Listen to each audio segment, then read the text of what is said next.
সবাই পড়েন আউযু বিল্লাহি মিনাশ শাইতানির রাজীম বিসমিল্লাহির রহমানির রহিম وقاتلوا في سبيل الله الذين يقاتلونكم ولا تعتدوا إن الله لا يحب المعتدين وقال تعالى إن الله وملائكته يصلون على النبي يا أيها الذين آمنوا صلوا عليه وسلموا تسليما أمرا নামাজের মধ্যে যে দরুদ পড়ি মনোযোগ সহকারে প্রাণ খুলে পড়ি আল্লাহুম্মা সাল্লি আলা মুহাম্মাদিন ওয়া আলা আলি মুহাম্মাদ কামা সাল্লাইতা আলা ইব্রাহিম ওয়া আলা আলি ইব্রাহিম ইন্নাকা হামিদুম মাজিদ اللهم بارك على محمد وعلى آل محمد كما باركت على إبراهيم وعلى آل إبراهيم إنك حميد مجيد দিনের পথে ডাকছি তোমায় এসো বন্ধু আলোর কাফেলায় দিনের পথে ডাকছি তোমায় এসো বন্ধু আলোর কাফেলায় খোদার নূরে রাঙানো পথ খোদার নূরে রাঙানো পথ যে পথ গিয়ে জান্নাতে মিলায় দিনের পথে ডাকছি তোমায় এসো বন্ধু আলোর কাফেলায় দিনের পথে ডাকছি তোমায় এসো বন্ধু আলোর কাফেলায় আলহামদুলিল্লাহ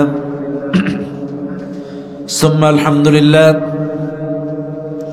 লালদিঘির পাড় ব্যবসায়ী মালিক সমিতির উদ্যোগে 10তম বার্ষিকী আজকের বিশাল তাফসীরুল কোরআন মাহফিলে সুযোগ্য সম্মানিত সভাপতি আজকের মাহফিলে আমন্ত্রিত সম্মানিত প্রধান অতিথি এই কক্সবাজার পৌরসভার সম্মানিত সাবেক মেয়র জনাব মোহাম্মদ সরওয়ার কামাল সাহেব,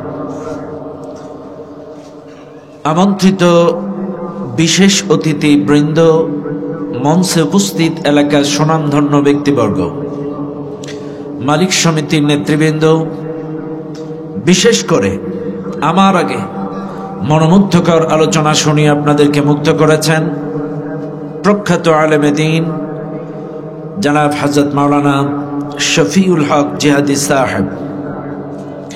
আমরা দোয়া করছি আল্লাহ তাআলা তার শরীর স্বাস্থ্য কণ্ঠনালী হেফাজত করুন, বলেন আল্লাহুম্মা আমিন। আলোচনা করেছেন হাফেজ মোহাম্মদ ইউনুস ফরাজি সাহেব, হাফেজ মাওলানা রিদওয়ানুল কবির সাহেব সহ যত আলোচক আলোচনা করেছেন, যত কারি তেলাওয়াত করেছেন, প্রত্যেককে আল্লাহ কবুল করুন, বলেন আমিন। বিশেষ করে আমার আগে একটি মনোমুগ্ধকর ইসলামী সঙ্গীত শুনিয়েছেন প্রিয় ভাই শিল্পী গিয়াসউদ্দিন রকন, আল্লাহ আমার ভাইকেও কবুল করুন, বলেন আমিন।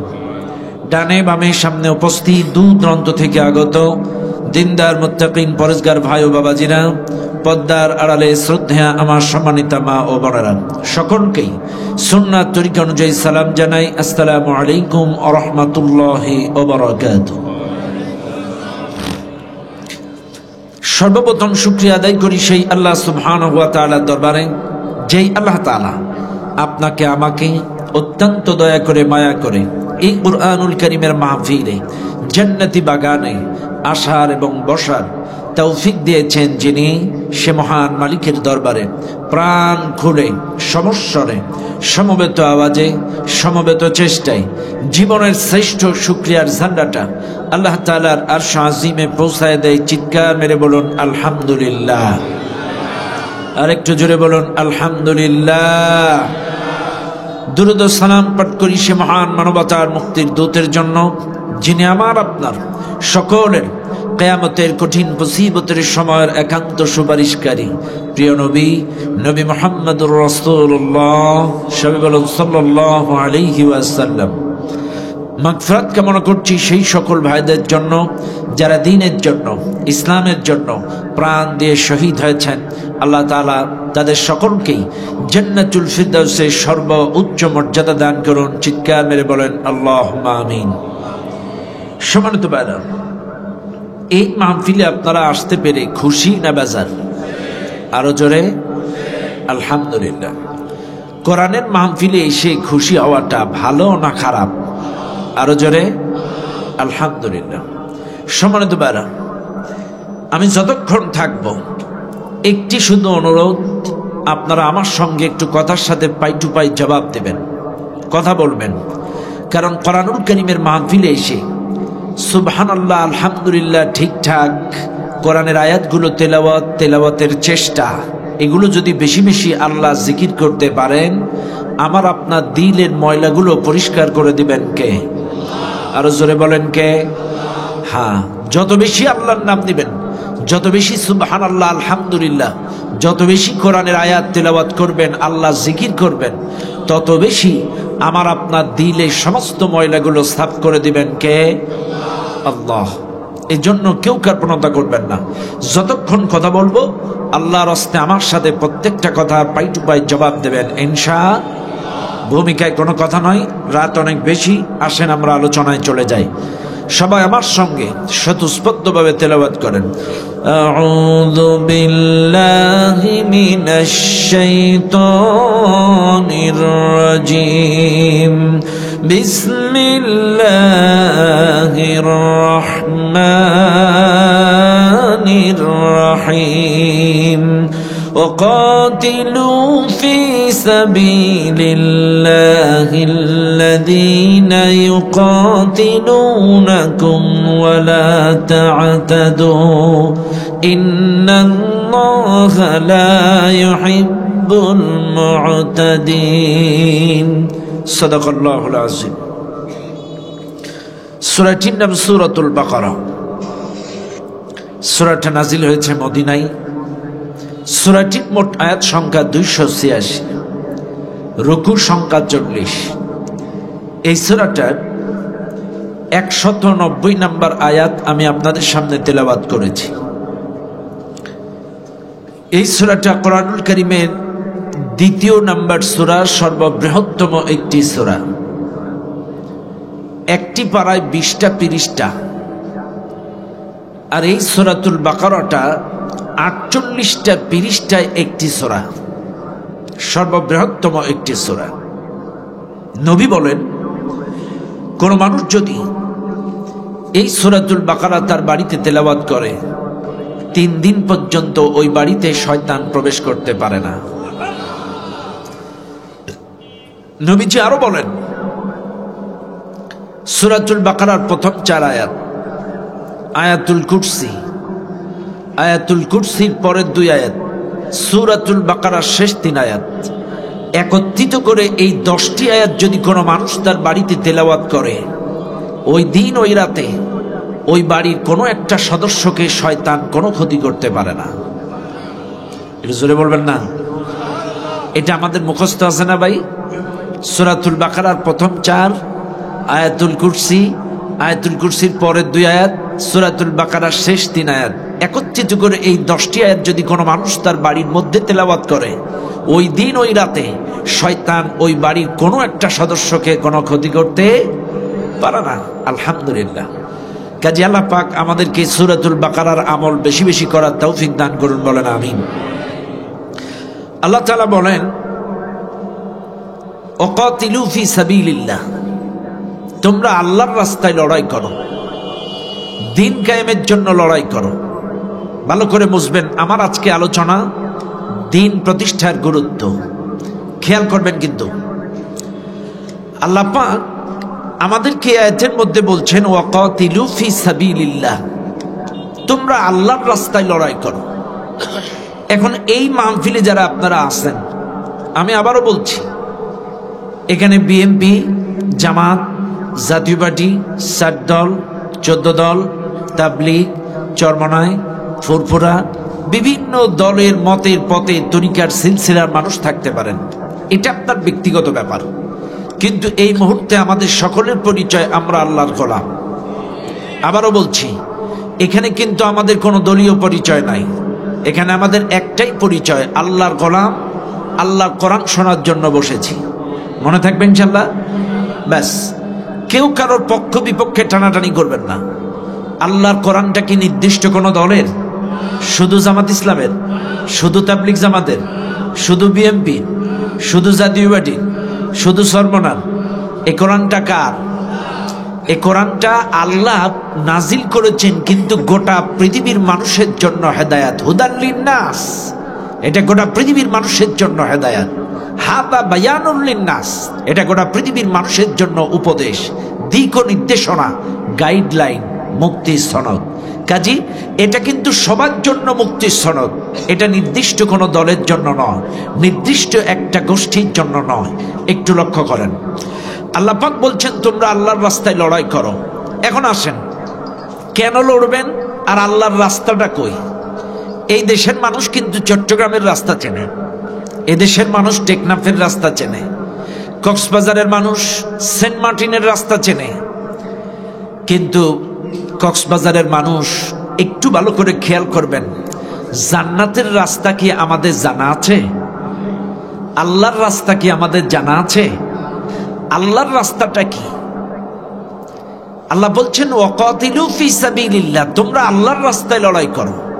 এখন আসেন, আল্লাহর রাস্তা আগে জানতে হবে নাকি না জেনে লড়াই করবেন? আগে চিনতে হবে না?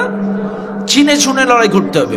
একটু আগে আমার সম্মানীয় শ্রদ্ধাভাজন ব্যক্তিত্ব প্রখ্যাত আলেমে দ্বীন মাওলানা শফিকুল হক জিহাদি সাহেব অত্যন্ত গুরুত্বপূর্ণ আলোচনা করেছেন নামাজের উপরে। আমি একটু অ্যাড করতে চাই। বাইরে বিশ্বাস করেন, 40 বছরও যদি নামাজ পড়েন, আপনার নামাজ আপনাকে জাহান্নামে নিয়ে যেতে পারে যদি নামাজটা নামাজের মতো না হয়। নামাজটা যদি নামাজের মতো না হয়, 40 বছর নামাজ পড়লেও আপনার নামাজ আপনাকে জাহান্নামে নিয়ে যেতে পারে। এই মাহফিলে যারা আছেন, একটু বুকে হাত দিয়ে প্রশ্ন করবেন, এই কক্সবাজারের আশেপাশে 1 ঘন্টা জমি কিনতে গেলে মিনিমাম 40 লাখ টাকা, তাই তো নাকি? 1 ঘন্টা জমি কত? মিনিমাম 40 লাখ টাকা। আমি একটা ধারণা, জাস্ট আমি জানি না কত দাম, কিন্তু জাস্ট একটা ধারণা, শহরের আশপাশে যদি কোনো জমি থাকে, 1 ঘন্টা জমির দাম 40 লাখ টাকা। 1 ঘন্টা জমি আপনি জানেন খুব ভালো, আপনি খুব জোর 60 নাইলে 70 এভারেজ। আপনার ধারণা আমি 60-70 বাঁচবো, কিন্তু বর্তমান কিন্তু এভারেজ 55 থেকে 60। তো আপনার ধারণা আপনি 50 থেকে 60 বছর বাঁচবেন। তো 60 বছরের জিন্দেগিতে 1 কাঠা 1 ঘন্টা জমি কিনতে গেলে দাগ নাম্বার, খতিয়ান নাম্বার, পর্সা নাম্বার, নারী নক্ষত্র, এই জমির মালিক কয়জন, টোটাল তন্ন তন্ন তন্ন তন্ন করে খুঁজে খুঁজে তারপরে 1 ঘন্টা জমি কেনেন। যদি ব্যাংকে 10 লাখ টাকা থাকে, যাচাই বাছাই মাসে মাসে চেক করেন টাকা ঠিক আছে কিনা। ভাইরে, তাহলে যেই নামাজ দিয়ে আপনি জান্নাতে যাবেন, কখনো কি আপনি এই নামাজটা চেক আউট করেছেন এর দাগ নাম্বার ঠিক আছে কিনা, খতিয়ান নাম্বার ঠিক আছে কিনা, পর্সা নাম্বার ঠিক আছে কিনা, আমার তাশাহুদটা ঠিক আছে কিনা, আমার ওযুটা ঠিক আছে কিনা, আমার নামাজের ভিতরের বাইরের ফরজটা ঠিক আছে কিনা? কখনো কি কোনো ইমামের কাছে একটু চেক আউট করেছেন? এই দুনিয়ার 60 বছরের জন্য যদি একটা জমি কিনতে যেয়ে দাগ নাম্বার, খতিয়ান নাম্বার, পর্সা নাম্বার এত কিছু যদি ওলট পালট করে চেক করেন, তাহলে যেই নামাজ দিয়ে জান্নাতের জমি কিনবেন আপনাকে কি একটু চেক আউট দেওয়ার দরকার নাই? আছে? করবেন আপনারা? মনে রাখবেন, আবারও বলছি, 40 বৎসরও যদি নামাজ পড়েন, আপনার নামাজ আপনাকে জাহান্নামে নিয়ে যেতে পারে যদি নামাজটা নামাজের মতো না হয়। এই জন্য অবশ্যই আপনার মসজিদের ইমাম, আপনার মসজিদের খতিব, আপনার এলাকার আলেমদের কাছে কোনো লজ্জা নাই। আপনি যে চেক আউট দেবেন, দেখেন তো হুজুর আমার ওযুটা ঠিক আছে কিনা, আমার তাশাহুদটা ঠিক আছে কিনা, আমার নামাজের ভেতর বাইরের ফরজটা ঠিক আছে কিনা, আমার রুকু সেজদাটা ঠিক আছে কিনা, একটু চেক আউট দিবেন। যেই দামি জান্নাতের জমি আপনি ক্রয় করবেন, এই জমি দাগ নাম্বার, খতিয়ান নাম্বার, পর্সা নাম্বার একটু চেক আউট দেওয়ার দরকার আছে না? আল্লাহ পাক আমাদেরকে বুঝে পড়ার তৌফিক দান করুন, বলেন আমিন। যেহেতু নামাজের অনেক গুরুত্বপূর্ণ কথা আমার হুজুর বলেছেন, আমি এইদিকে আর যাব না।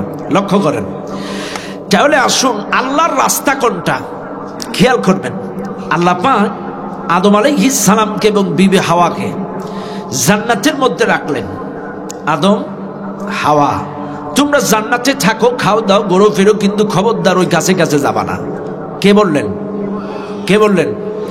আল্লাহ।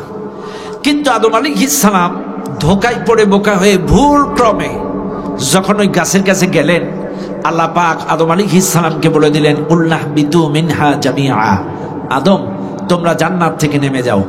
আদমকে, হাওয়াকে জান্নাত থেকে নামিয়ে দিলেন। আচ্ছা আপনারা বলেন, জান্নাত থেকে কি কেউ নামতে চায়? সবাই বলেন, কেউ নামতে চায় না। আহ, জান্নাত কি জিনিস রে বাবা!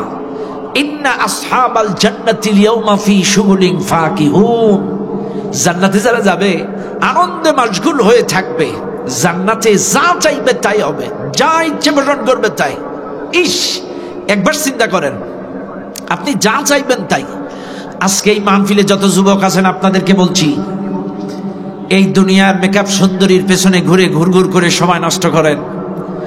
যদি আপনি একবার জান্নাতি হতে পারেন, জান্নাতে এক একজন জান্নাতি বান্দার জন্য 70টা করে হুরের ব্যবস্থা। 70টা হুর। আহ, তবে সত্য আছে, এটা কিন্তু সত্য আছে। হুর পাইতে গেলে কি সত্য? উল্লিল মুমিনিনা ইয়াগুদ্দু মিন আবসারিহিম ওয়া ইয়াহফাজু ফুরুজাহুম। আল্লাহ পাক বলেন, চক্ষু নিম্নগামী করতে হবে, লজ্জাস্থানের হেফাজত করতে হবে।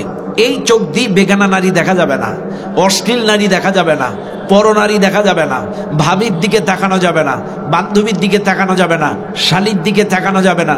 আপনার জন্য যেটা হারাম, এই হারাম নারীর দিকে তাকানো যাবে না। মোবাইলে রিল ভিডিও, টিকটক, পর্নোগ্রাফি দেখা যাবে না। এই নজরের হেফাজত যদি করতে পারেন, আর লজ্জাস্থানের কন্ট্রোল করতে পারেন, হেফাজত করতে পারেন, আল্লাহ পাক বলেন যদি জান্নাতি হয়ে যান, আপনার জন্য জান্নাতে 70টা হুরের ব্যবস্থা আপনার জন্য করা আছে। ভাইরা আমার, শুনে নেন এই দুনিয়ার মানুষ,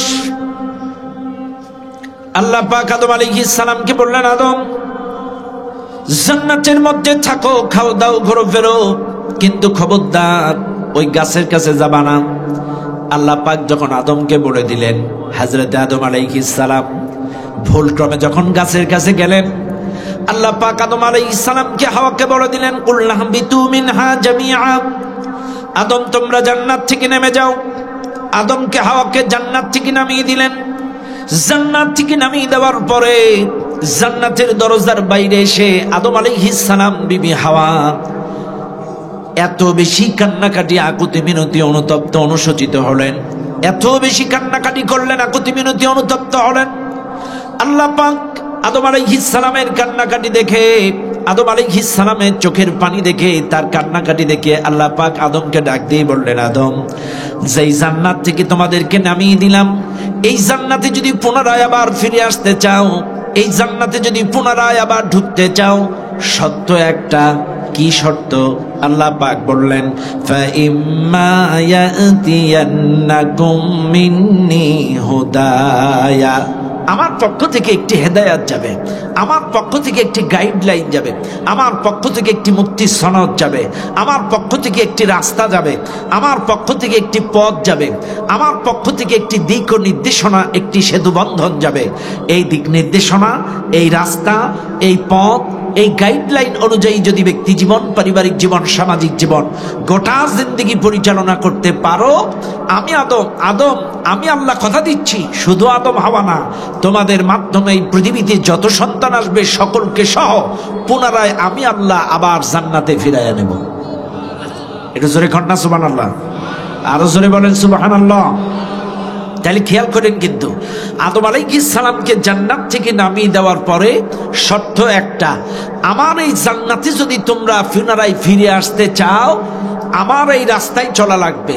ফাইম্মা ইয়াতিয়ান্নাকুম মিন্নি হুদায়া, আমার পক্ষ থেকে একটি হেদায়াত, একটি গাইডলাইন, একটি দিক নির্দেশনা, একটি উপদেশ, একটি ডিরেকশন, একটি রাস্তা, একটা পথ তোমাদের কাছে যাবে। এই পথ অনুযায়ী, এই রাস্তা অনুযায়ী, এই গাইডলাইন অনুযায়ী ব্যক্তি জীবন, পারিবারিক জীবন, সামাজিক জীবন, গোটা জিন্দেগি যদি পরিচালনা করতে পারো, আমি আল্লাহ কথা দিচ্ছি তোমাদের পুনরায় আবার এই জান্নাতে ফিরায় নেব।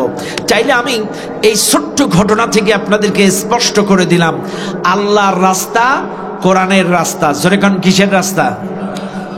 জোরে বলেন কিসের রাস্তা? এইবার বলেন তো, আপনারা কি জান্নাতে যেতে চান? সবাই একটু হাত তোলেন। জান্নাতে যেতে চান? সবাই চান? আরো জোরে বলেন চান? হাত নামান। চাইলে কে বিএমপি, কে জাতীয়বাদী, কে তাবলীগ, কে সর্বনা আমি কিন্তু জানি না, সবাই বলেছেন জান্নাতে যেতে চায়। আর জান্নাতে যেতে গেলে আল্লাহর এই কোরআনের রাস্তা ছাড়া জান্নাতে যাওয়া যাবে? কোরআন ছাড়া জান্নাতে যাওয়া যাবে? আবার আমাদের দেশে অনেকে বলে এর মধ্যে নাকি ওইটা নাই। তো আমার নবী যদি এটা চালায়, ওইটা চালায়, এই কোরআন দিয়ে যদি বিচার করে, কোরআন দিয়ে যদি সমাজ চালায়, কোরআন দিয়ে যদি রাষ্ট্র চালায়, আমি বলবো কথাগুলো খেয়াল করেন, আমি একটা একটা করে সম্পূর্ণ ক্লিয়ার করে দেবো, কারো কোনো জড়তা রাখবো না। চাইলে আমি কিন্তু প্রথমেই বুঝিয়ে দিলাম আল্লাহর রাস্তা, কোরআনের রাস্তা। পাইছেন আপনারা? চাইলে আদমকে, আমাদের আদি পিতার নাম কি, মার নাম কি? চাইলে কথা কিন্তু ক্লিয়ার, আমাদের বাড়ি জান্নাতেই ছিল। আমাদের বাড়ি কোথায় ছিল? সবাই বলেন, আমাদের বাড়ি কোথায় ছিল? চাইলে আইন অনুযায়ী জান্নাত কিন্তু আমাদের বাপতি সম্পত্তি। কথা বুঝেন না আপনারা? টেনশনে পড়ে গেলেন যে হুজুর এরকম কথা কেউ কয় না। হ্যাঁ, খেয়াল করেন, বাপের বাড়ি যদি জান্নাত হয়, তা সন্তানের বাড়ি কোন জায়গায়? তাই তো হয়, আইন তো তাই বলে। চাইলে বাবার বাড়ি যদি জান্নাতে হয়, আইন অনুযায়ী অরের সূত্রে ওই জান্নাত আমাদের বাপতি সম্পত্তি। তবে হ্যাঁ, যদি ওই বাপতি সম্পত্তি ফিরে পেতে চাও, আমার পক্ষ থেকে একটি গাইডলাইন, একটি মুক্তি সনদ, একটি হেদায়াত, একটি কিতাব যাবে।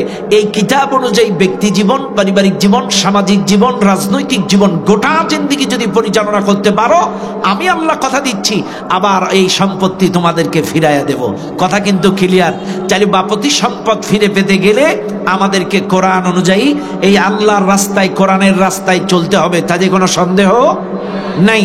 তাইলে ওয়াকাতিলু ফি সাবিলিল্লাহ, আল্লাহ বলছেন তোমরা আল্লাহর রাস্তায় লড়াই করো। চাইলে আমি কিন্তু আপনাদেরকে ক্লিয়ার করে দিলাম, আল্লাহর রাস্তা মানেই, সবাই বলেন, কোরআনের রাস্তা। আল্লাহর রাস্তা মানেই, সবাই বলেন আরো জোরে। এইবার আসেন, আপনারা বলবেন হুজুর আমরা আল্লাহর রাস্তায় লড়াই করব কেন? খেয়াল করবেন একটু, এই মাহফিলে একটু খেয়াল করেন। আপনারা যদি প্রশ্ন করেন যে আমরা আল্লাহর রাস্তায় লড়াই করব কেন, প্রশ্ন জবাব এক নাম্বার, আল্লাহ বলছেন আল্লাযী খলাকাকুম, তোমাদেরকে সৃষ্টি করেছি আমি। কে সৃষ্টি করেছেন? এই পৃথিবীর কোন দল বানাইছে? কোন নেতা নেত্রী বানাইছে? কে সৃষ্টি করেছেন? আরো জোরে। আচ্ছা, এই যে জমিনে বসে আছেন, জমিনটা বানাইছেন কে? আল্লাযী জাআলা লাকুমুল আরদা ফিরাশা, এই জমিনটাকে বিছানা বানিয়েছি আমি আল্লাহ। আচ্ছা, যে আসমানের নিচে আছেন, আসমানটা বানাইছেন কে? ওয়াস সামাআ বিনাআ, আসমানটাকে ছাদ বানিয়েছি আমি আল্লাহ। এরপরে আসমান থেকে বৃষ্টি বর্ষণ করেন কে? ওয়া আনজালা মিনাস সামাই মাআ, আসমান থেকে বৃষ্টি বর্ষণ করি আমি। এবার আপনারা বলেন, এই জমিন থেকে ফসলের মাধ্যমে রিজিকের ব্যবস্থা করেন কে? ফাখরাজা বিহি মিনাত থামারাতি রিজকান লাকুম, আল্লাহ বলছেন এই জমিনের মাধ্যমে, ফসলের মাধ্যমে এই জমিন থেকে তোমাদের রিজিকের ব্যবস্থা করি আমি আল্লাহ। এইবার আসেন, চাইলে আমি কিন্তু জবাব দিয়ে দিচ্ছি। এক নাম্বার, আমাকে আপনাকে সৃষ্টি করেছেন কে? এই জমিন বানাইছেন কে? আসমান বানাইছেন কে? বৃষ্টি দেন কে? রিজিক দেন কে? আপনারা কি মনে করেন শুধু ভাত ডাল গোশটাই রিজিক? কি তাই মনে করেন? আরে না, ভাত ডাল, এটা ভাত ডাল সবজি 2 দিন কেন, মানুষ যদি 1 সপ্তাহ না খায় মানুষ মরবে না, কিন্তু 2টা মিনিট কারণ নাক মুখ আটকে রাখেন, অক্সিজেন বন্ধ করে দেন, মানুষটা বাঁচবে? জোরে কোন বাঁচবে? চাইলে অক্সিজেনটাই কিন্তু সবচাইতে বড় রিজিক। একটু আপনাদেরকে বুঝায় দেই। এইবার আসেন, এই মাহফিলে যারা আছেন বুঝবেন, কিন্তু যদি কারোর করোনা ভাইরাস হয়, নিকটবর্তী হসপিটালে নিয়ে গেলেন, 1 ঘন্টা অক্সিজেন দিলে 200 টাকা বিল। 1 ঘন্টা কত? 200 টাকা বিল। যদি 1 ঘন্টায় রোগ ভালো না হয় তাহলে 1 দিন দিবেন। 1 দিন অক্সিজেন দিলে 24 ঘন্টায় বিল কত? 4800 টাকা। বুঝেন কিন্তু 1 দিনে কত? আচ্ছা, এক দিনে যদি ভালো না হয়, যদি 1 মাস অক্সিজেন দেওয়া লাগে, 1 মাসের অক্সিজেন কত? 1 দিনে যদি 4800 হয় তাহলে 1 মাস অর্থাৎ 30 দিনে হয় 1,44,000 টাকা। বুঝলেন কিন্তু 1 ঘন্টায় 200, 1 দিনে 4800, 1 মাসে 1,44,000 টাকা। এবার আসেন, যদি 1 মাসেও আপনার ভালো না হয়, যদি 1 বছর দেওয়া লাগে, চাইলে 12 মাসের অক্সিজেনের বিল হয় 17,28,000 টাকা। এইবার ভালো করে বলুন, 1 ঘন্টায় 200, 1 দিনে 4800, 1 মাসে 1,44,000, 1 বছরে 17,28,000। এইবার আপনারা বলেন, এই রিজিকটা এই দুনিয়ার কেউ, এই অক্সিজেনটা দুনিয়ার কেউ দেয়? দিচ্ছেন কে? এই অক্সিজেনটা কে দিচ্ছেন? আল্লাহ।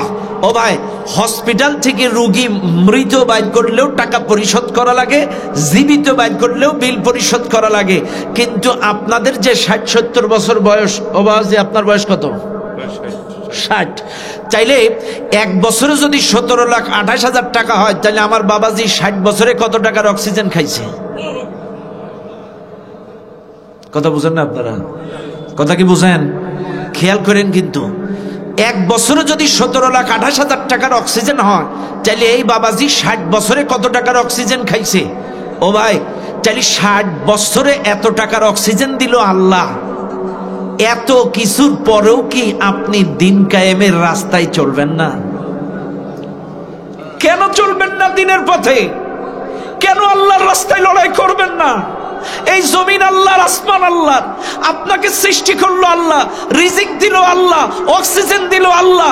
এই জমিন আল্লাহর, আসমান আল্লাহ, সব আল্লাহর। আর এই জমিনে থাকবেন, দিন কায়েমের আন্দোলন করবেন না, আল্লাহর কোরআন প্রতিষ্ঠার পথে চলবেন না, এই কোরআনী শাসন প্রতিষ্ঠার পথে চলবেন না, আপনার মতো নাফরমান এই জমিনে আরেকটাও হতে পারে না। আর যে বা যারা 30 বছর 40 বছর 30 বছর 40 বছর আল্লাহর দেওয়া অক্সিজেন খাওয়ার পরেও, 60 বছর অক্সিজেন খাওয়ার পরেও কোরআন প্রতিষ্ঠার আল্লাহ দিন কায়েমের চেষ্টা যারা না করে, আপনারা 60 বছরের অক্সিজেনের টাকা ফেরত দেন।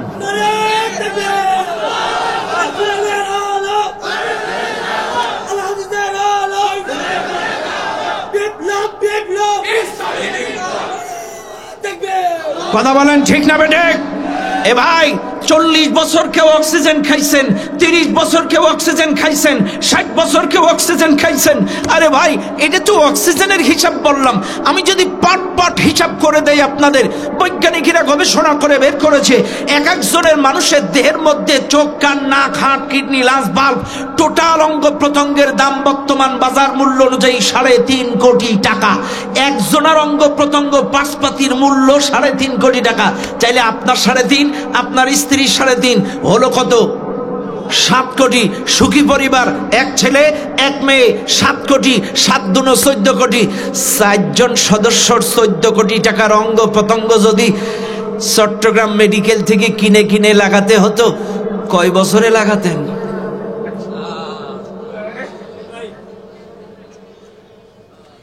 কয় বছরে লাগাতেন? কেন আল্লাহর পথে লড়বেন না? কেন কোরআনের পথে চলবেন না? আপনি আল্লাহর রাস্তায় চলতে বাধ্য, আপনি দিন কায়েমের পথে চলতে বাধ্য। সামান্য সরকারি বেসরকারি চাকরি করেন, এই একটু কমাই দেন, সরকারি বেসরকারি চাকরি করেন, 10,000 15,000 টাকা বেতন। জি স্যার, আসসালামু আলাইকুম স্যার। হ্যাঁ স্যার, ঠিক আছে স্যার। জি স্যার, কোনো সমস্যা নেই স্যার। আসসালামু আলাইকুম, আসসালামু আলাইকুম। জি স্যার, ঠিক আছে, আসসালামু আলাইকুম। সামান্য 10-15,000 টাকার কর্মচারী, সকাল 9টা থেকে রাত 9টা পর্যন্ত চাকরি। তাই যদি আপনি এই রকম আনুগত্য বা গোলামি করেন, যেই মালিক আপনাকে এই 3.5 কোটি টাকার অঙ্গ প্রত্যঙ্গ দিল, যেই মালিক আপনাকে অক্সিজেন দিল, যেই মালিকের জমিনে বিচরণ করছেন, চলছেন, ফিরছেন, স্বপ্নের ব্যবসা বাণিজ্য করছেন, বাড়ি ঘর বানাচ্ছেন, যেই আসমানের নিচে আছেন, সেই মালিকের গোলামি করা লাগবে না? সেই মালিকের পথে চলা লাগবে না? কোরআন প্রতিষ্ঠার আন্দোলন করা লাগবে না? এখন আপনারা বলবেন, হুজুর কেন করতে হবে, এটার দলিল দেন। এইবার আপনাদেরকে একটু বুঝাই। আপনাদের মধ্যে কাফের আছেন কারা কারা? একটু হাত তোলেন তো। কেউ কাফের নেই? নেই তো? আচ্ছা, ঠিক আছে। আগে আপনাদেরকে বুঝায় নেই কাফের কি আর ইমান কি। ইমানটা আগে বুঝেন। ইমান হচ্ছে বিশ্বাস। আল ইমান আন তুমিনা বিল্লাহ ওয়া মালাইকা ওয়া কুতুবি ওয়া রুসুলি ওয়াল ইয়াউমিল আখির। বুঝেন? কিন্তু ইমান হচ্ছে আল্লাহর প্রতি ইমান, ফেরেশতাদের প্রতি ইমান, কোরআনের প্রতি ইমান, রাসূলের প্রতি ইমান, আখিরাতের প্রতি ইমান। এই বিশ্বাসগুলোর নাম ইমান, আর এটা অস্বীকার করার নাম হচ্ছে কাফের। আমি আবারও বলছি, এই বিশ্বাসগুলোর নাম ইমান, আর অস্বীকার করার নাম কাফের। এইবার আপনারা বলেন, আপনাদের মধ্যে কাফের আছেন কারা কারা? কেউ নাই?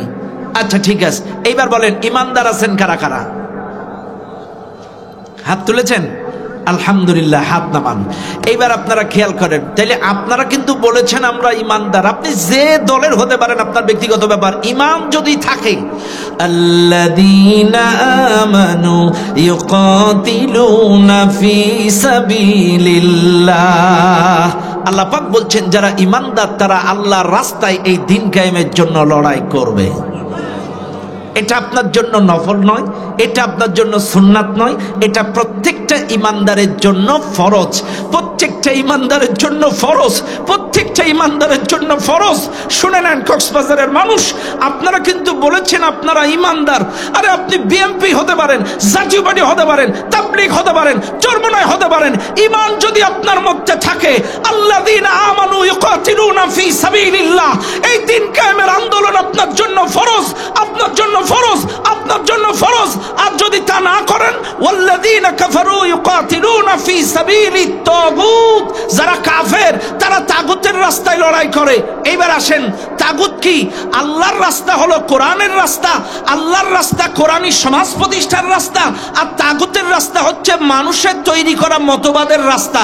এইবার আসেন, আপনাদের দুটো মাসলা শিখায় দেই। 1 নম্বর মাসলা হলো, ইয়া আইয়ুহাল্লাযীনা আমানু ইযা কুমতুম ইলাস সালাহ ফাগসিলু উজুহাকুম ওয়া আইদিয়াকুম। আল্লাহ বলছেন, নামাজের আগে ওযু করা বাধ্যতামূলক। ওযু ছাড়া নামাজ হয় না। আগে ওযু, পরে নামাজ। আবারও বলছি, ও নামাজের আগে কি? ওযু বাধ্যতামূলক, আগে ওযু, পরে নামাজ। এইবার আসেন ইমানের ক্ষেত্রে, ফামাই ইয়াকফুর বিত্তাগুত ওয়া ইউমিন বিল্লাহ, আগে তাগুতকে অস্বীকার করো, এরপরে ওয়া ইউমিন বিল্লাহ, আল্লাহর পরে ঈমান আনো। এ ভাই, চাইলে নামাজের আগে যদি ওযু বাধ্যতামূলক হয়, ওযু ছাড়া যদি নামাজ না হয়, চাইলে ইমানদার যদি কেউ দাবি করে, আগে তাগুতকে অস্বীকার করতে হবে, তাগুতের সম্পর্ক ছিন্ন করতে হবে, তাগুতের রিলেশন ছিন্ন করতে হবে, এরপরে ওয়া ইউমিন বিল্লাহ, আল্লাহর প্রতি ঈমান আনতে হবে। এ ভাই, ওযু ছাড়া যেমন নামাজ হয় না, ঠিক তেমনি করে এই দুনিয়ার মানুষ যদি তাগুতি মতবাদ কায়েমের লড়াই করে, এই দুনিয়ার মানুষ যদি তাগুতির মতাদর্শের পেছনে ছুটে আর মসজিদে এসে নামাজ পড়ে, এটা ওযু ছাড়া, নামাজ ছাড়া কিছু নয়। কথা কি ক্লিয়ার? এই কথা কি বুঝেন আপনারা? আমার কথা বুঝেন? আমি কিন্তু দুটো আয়াত দিয়ে দলিল দিয়েছি। 1 নাম্বার, ওযু ছাড়া নামাজ হয় না, আগে ওযু পরে নামাজ। ইমানের ক্ষেত্রে আগে তাগুত অস্বীকার করো, এরপরে আল্লাহর প্রতি ঈমান আনো। চাইলে ওযু ছাড়া নামাজ যেমন কাজে লাগে না, তাগুতের সাথে চলবেন ফিরবেন, আমার ভাই, তোমার ভাই, ক্যাপসুল ভাই, ট্যাবলেট ভাই, আর এদিকে এসে জিকির করবেন ইল্লিল্লিল, এটা ওযু ছাড়া নামাজ। কথা ক্লিয়ার? ব্যাস। এইবার আসেন, চাইলে আমরা বুঝলাম আল্লাহর রাস্তা কোনটা, দিন কায়েমের রাস্তা কোনটা। এইবার আসেন, আপনি কেন দিন কায়েমের লড়াই করবেন এটার গুরুত্ব বুঝালাম, দলিল দিলাম। এইবার আপনারা যদি প্রশ্ন করেন, হুজুর যদি দিন কায়েমের লড়াই না করি, দিন যদি প্রতিষ্ঠা না করি, চাইলে আমাদের ক্ষতি কি হবে? এইবার আসেন, আমাদের দেশে অনেকে এখন বলে যে না, এই মোল্লারা কি এসব চালাইতে পারে নাকি, এই যে মোল্লাদের দ্বারা এগুলো চলবে না। এ ভাই, আসলে বাস্তবে আমার কথায় কেউ রাগ করবেন না, মোল্লারা কি পারে আর না পারে সেটা অলরেডি আফগানিস্তান দেখায় দিয়েছে। কথা কন না কেন? অলরেডি আফগানের মুসলমানেরা দেখায় দিয়েছে মোল্লারা কি পারে আর না পারে। এই আফগানের মোল্লারা, আরে আফগানের মোল্লাদেরকে ভয় পাইছিল গোটা পৃথিবীর বুদ্ধিজীবী সুশীল সমাজ, বলেছিল এরা কেমনে কি করবে, দেশটাকে শেষ করে ফেলবে। এখন অলরেডি আফগানের অর্থনীতি প্রায় আমেরিকার কাছাকাছি চলে এসেছে। আরে এই যে এটা কথায় আছে, আমাদের দেশে সেই ছেলে হবে কবে, কথাই না বড় হয়ে কাজে বড় হবে। আরে আফগানিস্তানের যারা মন্ত্রী, বর্তমানে মন্ত্রী, এরা বাইসাইকেল চালায় মন্ত্রণালয়ে যায়। আর আমার দেশের যারা মন্ত্রী 16 বছর ছিল, এক এক মন্ত্রীর 500 করে বাড়ি বিদেশে। কথা কানা? সাবেক ভূমিমন্ত্রী সাইফুজ্জামান চৌধুরী চট্টগ্রামের, কথা কানা কোন জায়গা? চট্টগ্রামের। ওর যুক্তরাজ্য, মালয়েশিয়া, কানাডা, দুবাই, সিঙ্গাপুর মিলে 500 বাড়ি পাওয়া গেছে, যার মূল্য বাংলাদেশ বাজার মূল্য অনুযায়ী 3.5 থেকে 5,000 কোটি টাকা। এ কথা কেনা? খেয়াল করেন, আমার কথায় রাগ করলে চলবে না বাপ। আগে আপনাকে বুঝতে হবে, অনেকেই কিন্তু রাগ করতে পারে যে হুজুররা খালি এর ওর বিরুদ্ধে বলে। আরে ভাই, এদেশ আমার, এদেশ আপনার। অসংখ্য শহীদের রক্তের বিনিময়ে এদেশ স্বাধীন হয়েছে। 71-এ একবার শহীদ হয়েছে, আবার এই 24-এর 5ই আগস্টে একবার অসংখ্য ছাত্র ভাই বোনদের রক্তের বিনিময়ে এদেশটা নতুন করে স্বাধীন হয়েছে। চাইলে আমার প্রশ্ন হলো, এদেশ আমার, এদেশ আপনার। আমার দেশের 3 লক্ষ কোটি টাকা তারা পাচার করবে, আর আমরা বলতে পারবো না? কেন বলবো না? শোনেন, আজকে এই মাহফিলের জনগণ, এটা আমাদের দায়িত্ব, প্রত্যেকটা ইমামের দায়িত্ব, প্রত্যেকটা বক্তার দায়িত্ব, প্রত্যেকটা খতিবের দায়িত্ব, জালেমদের জুলুমের সম্পর্কে তাদেরকে বর্ণনা করে শোনানো।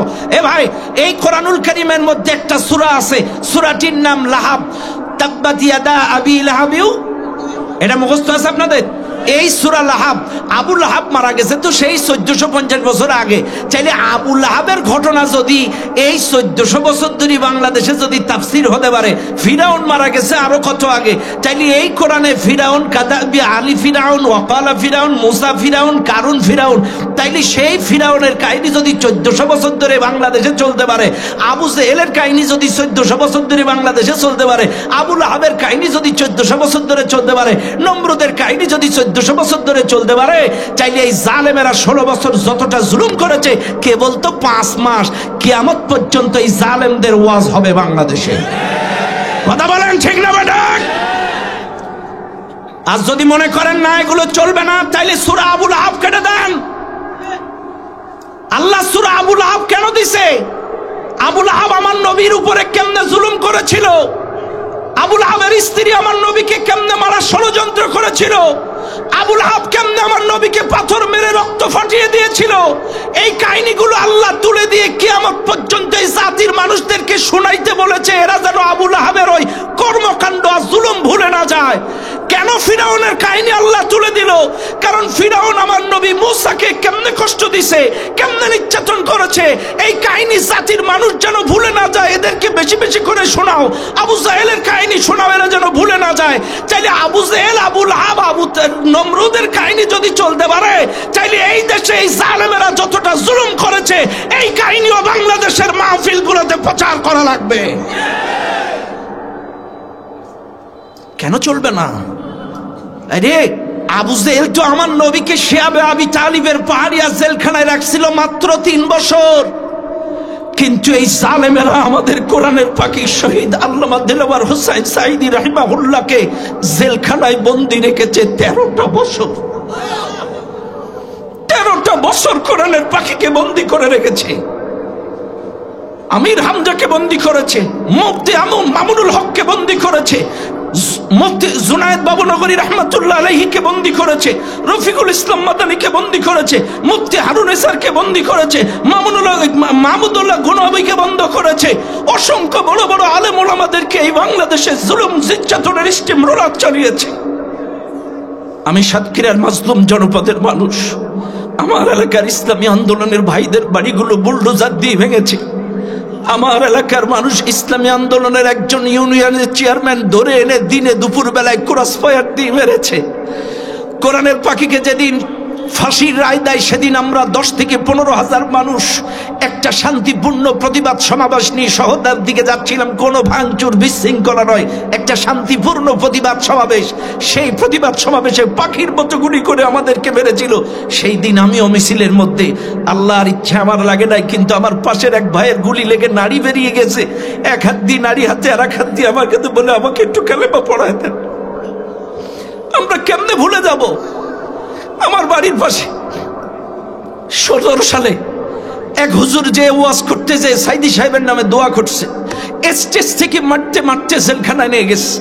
মারতে মারতে জেলখানায় নিয়ে এক গাঁজাখোর হিরোইন করে এনে বলে, তুই হুজুরকে যেমনে পারিস তেমনি লাথি মার।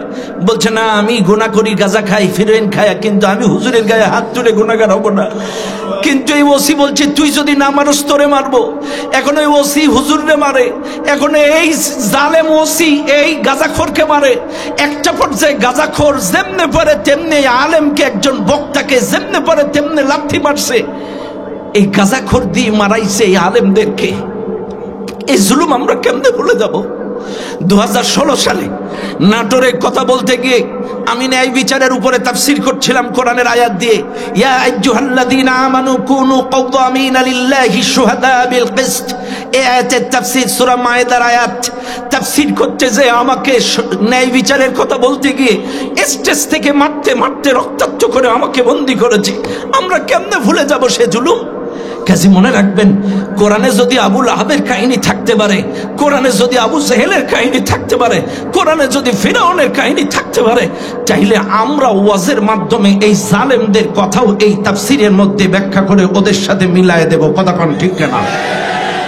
ভাইরা আমার, যে নির্যাতন নিপীড়নের স্টিম রোলার এরা এই দেশের মানুষের উপর চালাইছে। কাজে শোনেন, আজকে আপনাদেরকে বলে যায়, কথায় কথা বেড়ে যায়। ভালো করে খেয়াল করেন, লক্ষ্য করবেন এই দুনিয়ার মানুষ। আমি আপনাদেরকে বলি, এখন আপনারা বলবেন, হুজুর তাইলে আমরা যে এতদিন তাদের সাথে ছিলাম, উঠা বসা করছিলাম, সমর্থন করছিলাম, চাইলে আমাদের কি হবে? হ্যাঁ, আল্লাহ আপনাদের দলিল কোরআনে দিয়েছে, ফামান তাবা মিন বাদি যুলমিহি ওয়া আসলাহা ফাইন্নাল্লাহা ইয়াতুবু আলাইহি। আল্লাহ বলছেন, কোন জালেম যদি জুলুম করার পরে যদি ভুল বুঝতে পেরে তওবা করে অনুতপ্ত অনুশোচিত হয়ে যদি কোরআনের পথে আল্লাহর দিকে আল্লাহর পথে ফিরে আসে, আমি আল্লাহ ওদেরকে মাফ করে দেব। এমন কোন মানুষ যদি এই মাহফিলে থেকে থাকেন, ওদের সাথে সম্পর্ক ছিল, উঠা বসা করেছেন, ওদের সাথে চলেছেন, ওদেরকে সার্বিক সমর্থন দিয়েছেন, আল্লাহর কোরআন, তওবা করে ফিরে আসেন, আল্লাহ আপনাদেরকে মাফ করে দেবে। কোরআনের পথে আসেন, কোরআনের পথে দ্বীনের পথে আসেন, আল্লাহ মাফ করে দেবে। আর এখনো যদি ফিরে না আসেন, ওইদের সাথে যদি তলে তলে ষড়যন্ত্রে লিপ্ত হন, এখনো যদি তলে তলে তাদের সাথে লিঙ্ক রাখেন, আল্লাহর নবীর হাদিস, মান তাশাব্বাহা বিকওমিন ফাহুয়া মিনহুম, যার সাথে যার মহব্বত তার সাথে তার কিয়ামত। আল্লাহর নবী বলেন, ওরা যতগুলো হত্যা জুলুম, যতগুলো জালেম, যতগুলো জুলুম নির্যাতন নিপীড়ন মানুষের উপরে করবে, ওদের সাথে যাদের সম্পর্ক রিলেশন উঠা বসা থাকবে, সমপরিমাণ দায়ভার নিয়ে তোমাকেও কিয়ামতে ওই জালেমদের কাতারে ওঠা লাগবে। যদি তওবা করে ফিরে আসেন, আল্লাহ আপনাদেরকে মাফ করে দেবে। ফিরে আসেন। মানুষ চিরকাল ভুল পথে থাকে না, মানুষ চিরদিন ভুল মতে ভুল রাস্তায় চলে না।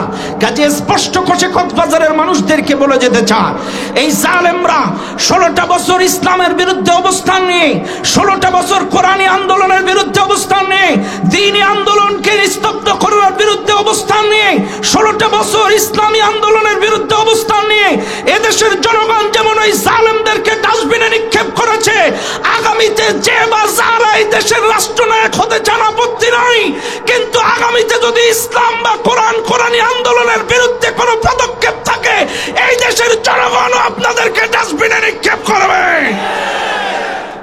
কথা বলেন ঠিক না বেঠিক? কাজে ইসলামের বিরোধিতা করবেন না। আজকে আপনারা বলবেন হুজুর আমরা কেন দিন কায়েমের আন্দোলন করব, কেন কেন করব? আজকে আপনাদের একটি ছোট্ট করে বুঝায় দেই। এ ভাই, জেনারেটর চেনেন আপনারা? জেনারেটর চেনেন?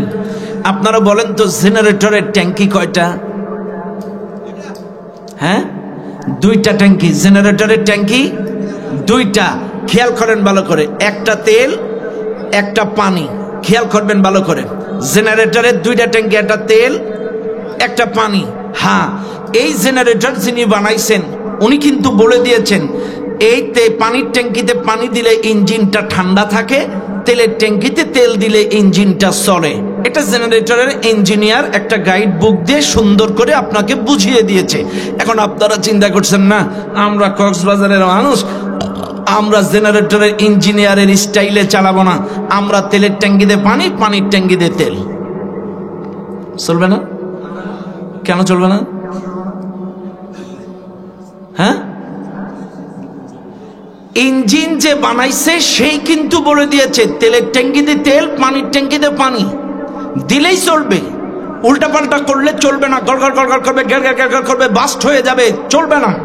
ও ভাই, চাইলে জেনারেটরের ইঞ্জিনিয়ারের স্টাইলে না চালিয়ে ব্যক্তিগত ইচ্ছায় চালাইলে যদি ইঞ্জিন না চলে, এবার আপনারা বলেন এই 3.5 হাত ইঞ্জিন বানাইছেন কে?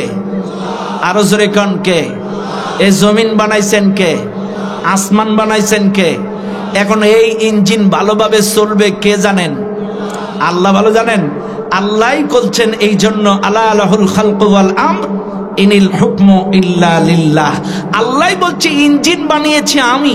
কাজে এই ইঞ্জিন যদি ঠান্ডা থাকতে হয়, শান্তিতে থাকতে হয়, চুরি মুক্ত, দুর্নীতি মুক্ত, চাঁদাবাজ মুক্ত, সন্ত্রাস মুক্ত, ধর্ষণ মুক্ত এই সমাজ যদি শান্ত রাখতে হয়, ঠান্ডা থাকতে হয়, এই ইঞ্জিন যদি ভালো রাখতে হয়, এই কোরআনী শাসন ব্যবস্থা ছাড়া, আল্লাহর হুকুম ছাড়া, আল্লাহর দ্বীন ছাড়া এই ইঞ্জিন ভালো থাকবে?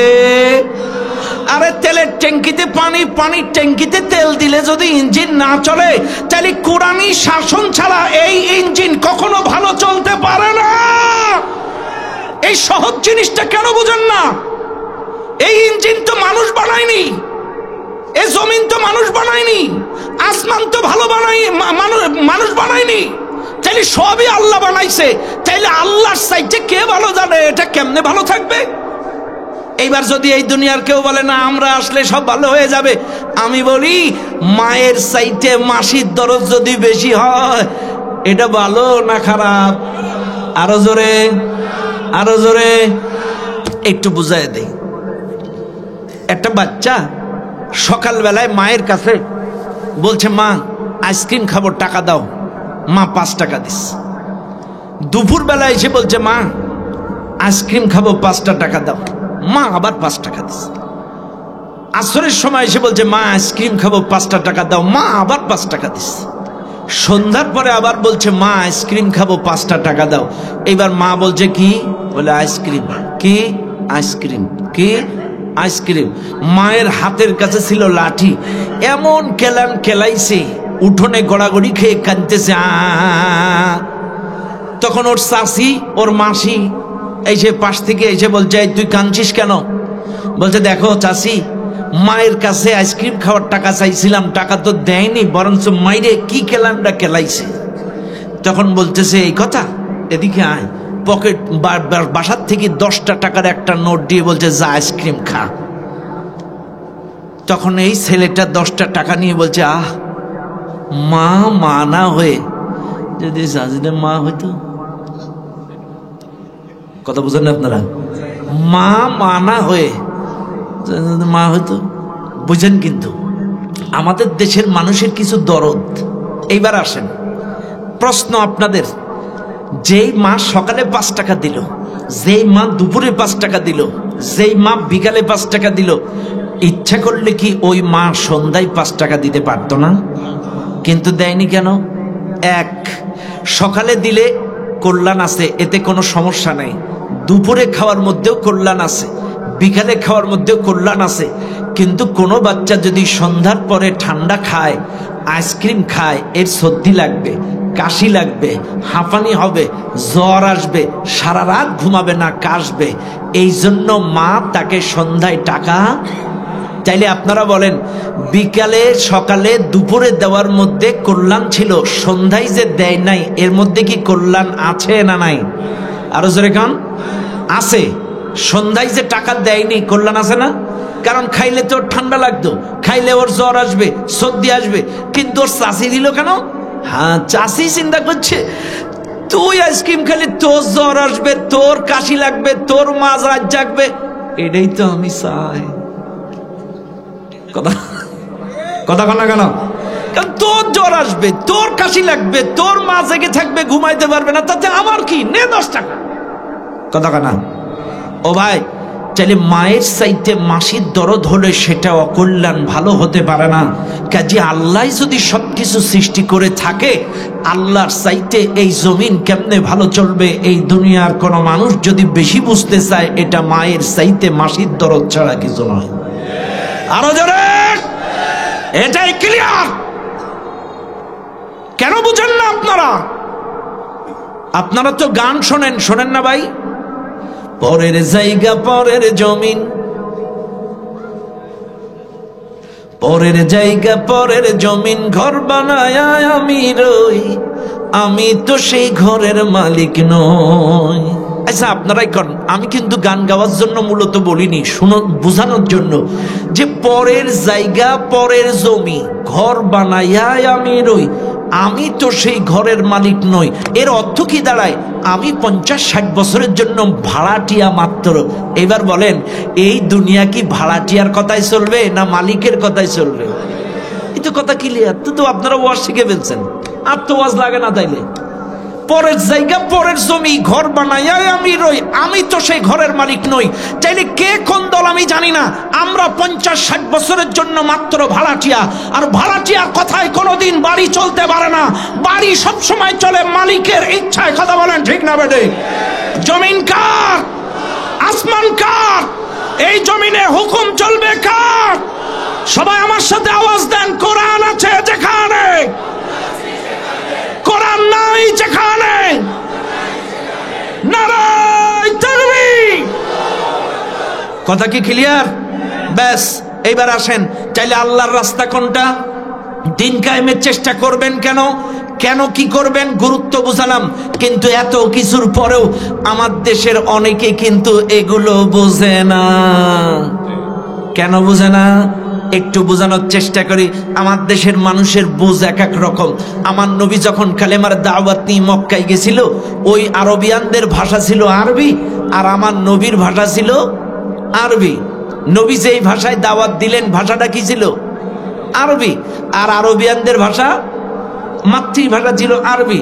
তাইলে আমার নবী যে বলছে মক্কার মানুষেরা, ইয়া আইয়ুহান নাস কুলু লা ইলাহা ইল্লাল্লাহ, পড়ো লা ইলাহা ইল্লাল্লাহ, আল্লাহ ছাড়া ইনদাতা নাই, আল্লাহ ছাড়া মাবুদ নাই, হুকুমদাতা নাই। যে আরবি আরবি প্যাস খেয়ে গেছে, কেন ওরাও মাতৃভাষা আরবি, নবীও দাওয়াত দিছে আরবি, ওরা মূল মর্মার্থ বুঝে সাথে সাথে পাথর মেরে রক্তাক্ত করে দিল। কিন্তু আমাদের দেশের মানুষের ভাষা বাংলা, আর কোরআন হলো আরবি। এই জন্য আমাদের দেশের এক এক সিলসিলার হুজুর এক এক রকম ওয়াজ করে। এই যে বলে ওমা খলাকতুল জিন্না ওয়াল ইনসা ইল্লা লিয়াবুদুন, আল্লাহ জিন এবং ইনসানকে সৃষ্টি করেছে তার গোলামি করার জন্য। আসো নামাজ পড়ি, নামাজ নামাজ নামাজ নামাজ নামাজ ব্যতীত কোনো উপায় নেই। নামাজ পড়ো, যা করো করো করো করো করো করো, অন্তত নামাজটা পড়ো। নামাজ পড়লেই সমাজ পরিবর্তন। এটাই জন্যই আল্লাহ সৃষ্টি করেছে। দুনিয়ার সব যাক, নামাজ। রাগ করবেন না কিন্তু, আমি কিন্তু বুঝাচ্ছি। আল্লাহ বলছেন ওমা খলাকতুল জিন্না ওয়াল ইনসা ইল্লা লিয়াবুদুন, আমি জিন এবং ইনসানকে সৃষ্টি করেছি আমার গোলামি করার জন্য। চাইলে একদল ব্যাখ্যা দিল এই গোলামির অর্থ নামাজ, নামাজ নামাজ নামাজ নামাজ পড়ো, নামাজ পড়লেই সব পাস। যদি এই বাংলাদেশের সব মানুষ নামাজি হয়ে যায়, সমাজ পরিবর্তন হয়ে যাবে, এটা আমাদের দেশের কিছু মানুষের ধারণা। আচ্ছা ভাই, নামাজ কায়েম হলেই যদি সমাজ পরিবর্তন হয়ে যাবে, চাইলে আমাদের শামীম ওসমান কাকু তো 72 রাকাত করে তাহাজ্জুদ পড়তো। অবাজি নবুঝেন, বুঝেন আর কথা? শামীম ওসমান তো 72 রাকাত করে তাহাজ্জুদ পড়ছে, এর কি পরিবর্তন হয়েছে? কথা কনা কিলে বুঝেন, আপনারা বুঝেন? চাইলে নামাজ কায়েম হলে, নামাজ পড়লেই যদি পরিবর্তন হবে, তাইলে কি পরিবর্তন হয়েছে শামীম ওসমানের? আমাদের ম্যাডামও তো নামাজ পড়তো, সেটা পালাই গেছে আর কি কথা। ম্যাডাম যেটা গেছে, হ্যাঁ তো নামাজ পড়তো, নামাজ দিয়ে কোরআন দিয়ে দিন শুরু করতো, হ্যাঁ কি পরিবর্তন হয়েছে? আবেদ আলী কাকু যে এক এক প্রশ্ন ফাঁস করে 50 লাখ করে মারতো, ওরও তো কপালে নামাজের দাগ, কথা কানা। এর কি পরিবর্তন হয়েছে? 50 করে মারলো কেন?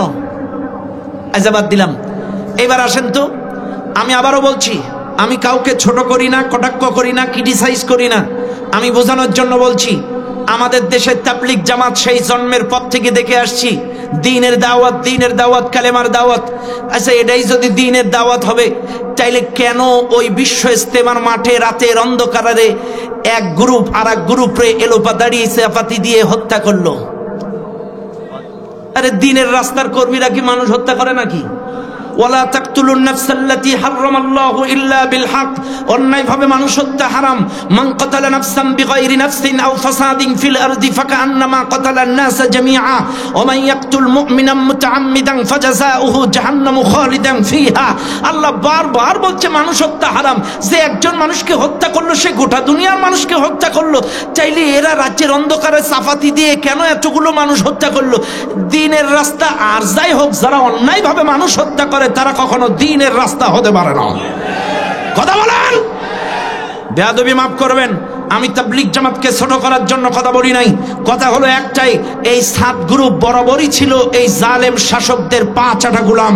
এই 7 গ্রুপকে অনতি বিলম্বে তাবলিগ জামাতকে কলঙ্কিত মুক্ত করে এই 7 গ্রুপকে এই বাংলাদেশ থেকে নিষিদ্ধ করা লাগবে। কথা বলেন ঠিক না বেটে? কারণ বিশ্বাস করেন, তাবলিগ জামাতকে কলঙ্কিত করেছে এই সাতপন্থী যারা, এরা ম্যাক্সিমাম উগ্রপন্থী সন্ত্রাস। এরাই এলোপাতাড়ি ভাবে রাতের অন্ধকারে ওই ময়মেরুব্বী মানুষগুলোকে চাপাতি দিয়ে কুপিয়ে কুপিয়ে হত্যা করার চেষ্টা করেছে। কাজে যারা মানুষ হত্যা করে আর যাই হোক, তারা দ্বীনের রাস্তার সৈনিক হতে পারে না।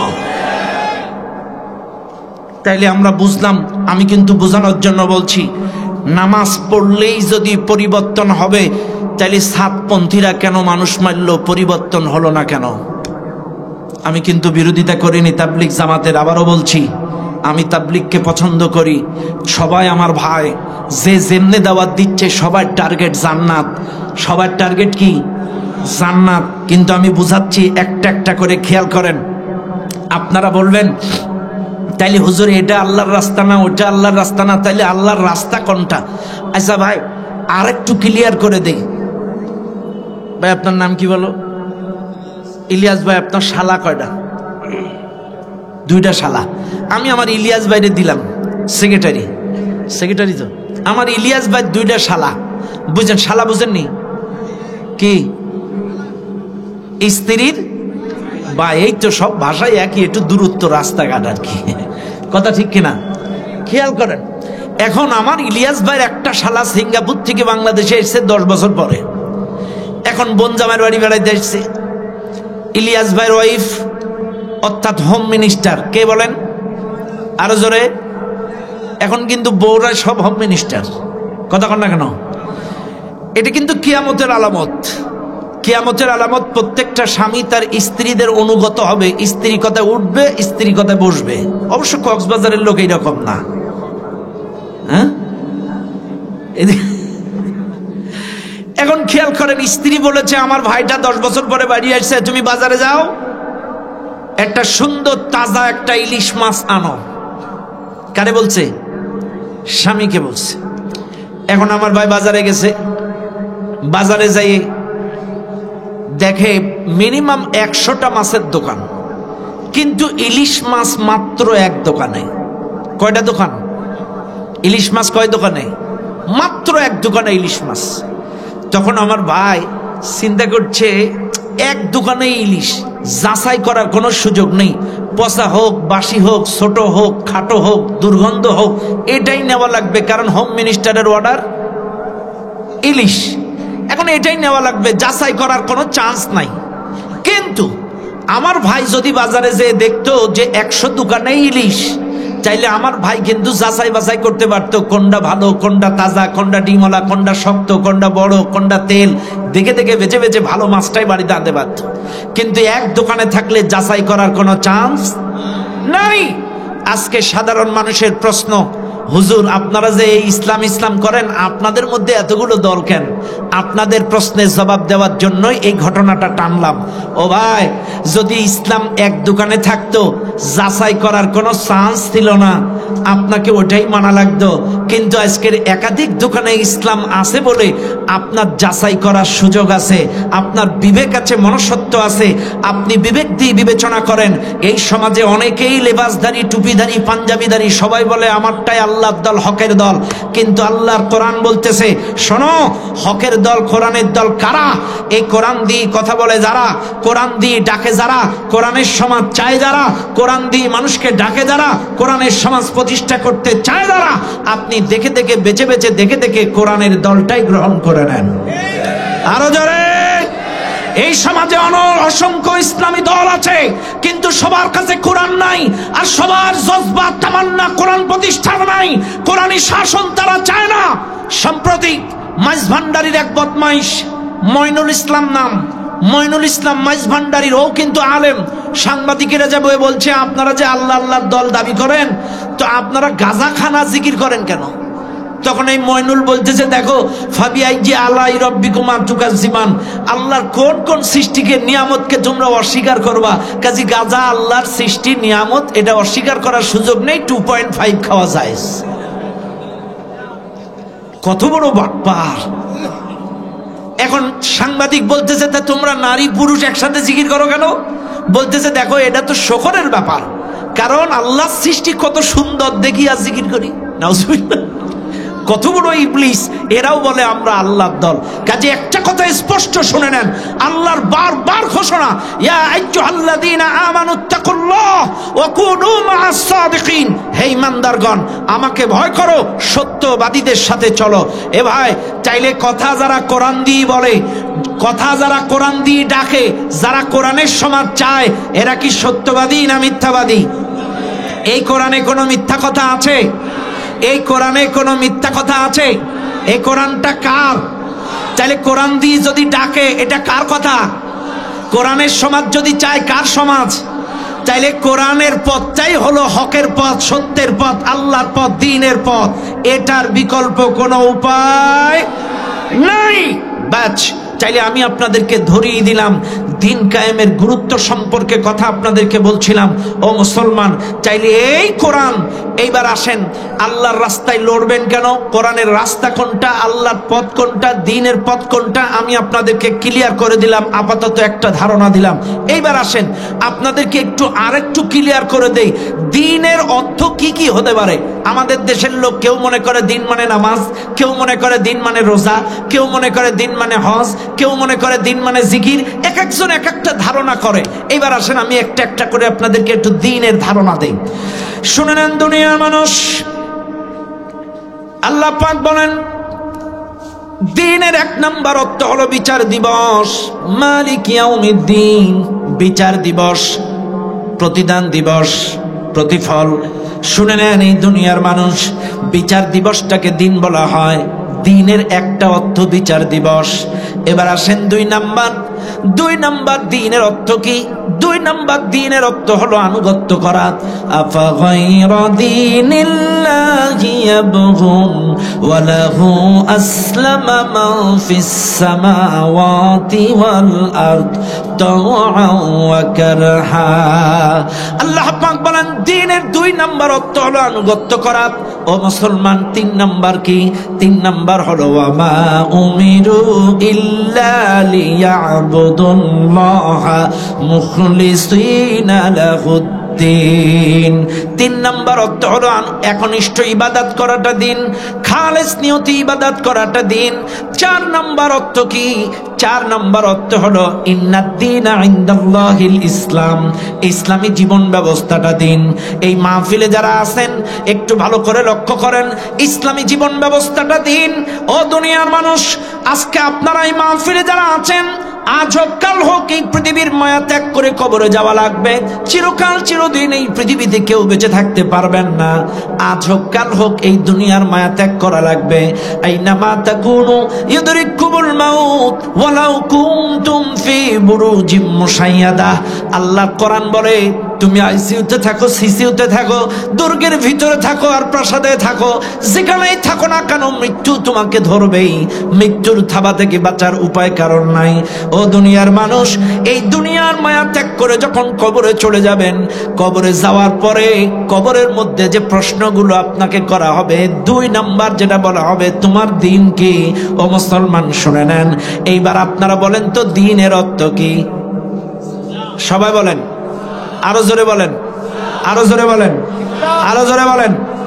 তাইলে কবরে 2 নাম্বার প্রশ্ন হবে, তোমার দিন কি? এবার আপনারা সবাই জবাব দিতে পারবেন? পারবেন না? সবাই পারবেন? পারবেন না, কারণ আপনাদের মুখস্থ বিদ্যা প্র্যাকটিক্যাল নেই। আরে কবরে তো মুখে আসবে সেটা প্র্যাকটিক্যালে আছে যেটা। আবারও বলছি, কবরে ফেরেশতাদের প্রশ্নের জবাব আপনার মুখে আসবে সেটা প্র্যাকটিক্যাল আছে যেটা। মুখস্থ বিদ্যা সেদিন মনে থাকবে না যদি আপনার প্র্যাকটিক্যালে না থাকে। আপনার ব্যক্তিগত জীবনে ইসলাম, পারিবারিক জীবনে ইসলাম, অর্থনৈতিক জীবনে ইসলাম, রাজনৈতিক জীবনে ইসলাম, সামাজিক জীবনে ইসলাম, পররাষ্ট্রনীতিতে ইসলাম, শিক্ষানীতিতে ইসলাম, সংস্কৃতিতে ইসলাম, গোটা জিন্দেগিতে যদি আপনার ইসলাম থাকে, আপনি জবাব দিতে পারবেন আমার দিন। আপনার কোন জায়গায় ইসলাম নেই, খালি মুখস্থ ইসলাম। আপনি বুকে হাত দেন, আপনার মাথার থেকে পা পর্যন্ত কতটুকু ইসলাম আছে ধরা খাইছেন, বাদ দিলাম। এবার আপনার পরিবারে আসেন, আপনি নামাজ পড়েন, আপনার মুখে দাঁড়িয়ে আছে, আপনি হাজি, আপনি মুন্সি, আপনার বউ নামাজ পড়ে, আপনার মেয়ে নামাজ পড়ে, আপনার মেয়ে পর্দা করে, আপনার ছেলে নামাজ পড়ে, আপনার ছেলেটা ফজর পড়েছে আজকে, আপনার বউ ফজর পড়েছে, আপনার 22 বছরের মেয়েটা ফজর পড়েছে, আপনি তো ফজরের নামাজ জামাতে এসেছেন, আপনার মেয়েটা পড়েছে, বিবি পড়েছে, ছেলে পড়েছে। তাইলে কি বুঝলাম? আপনার জীবনে ইসলাম থাকতে পারে, আপনার পরিবারে ইসলাম নেই। কথা বলে কেন? আপনার পরিবারে ইসলাম নেই। আমার কথা রাগ করেন না, বেয়াদবি মাফ করবেন। আপনি আমি জোহর নামাজ পড়ি জামাতে, আমার আপনার মেয়েটা ওই সুগন্ধা বীজ লাবণী বীজে পরনারী পরপুরুষের সাথে গোসল করে জামাতে।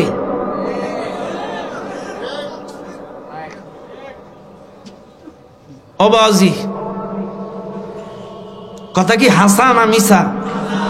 আমি আপনি জোহরের নামাজ পড়ছি জামাতে, আমার মেয়ে আপনার ছেলে ওই সুগন্ধা বীজ অথবা লাগানো বীজে পরনারী অথবা পরপুরুষের সাথে গোসল করছে জামাতে।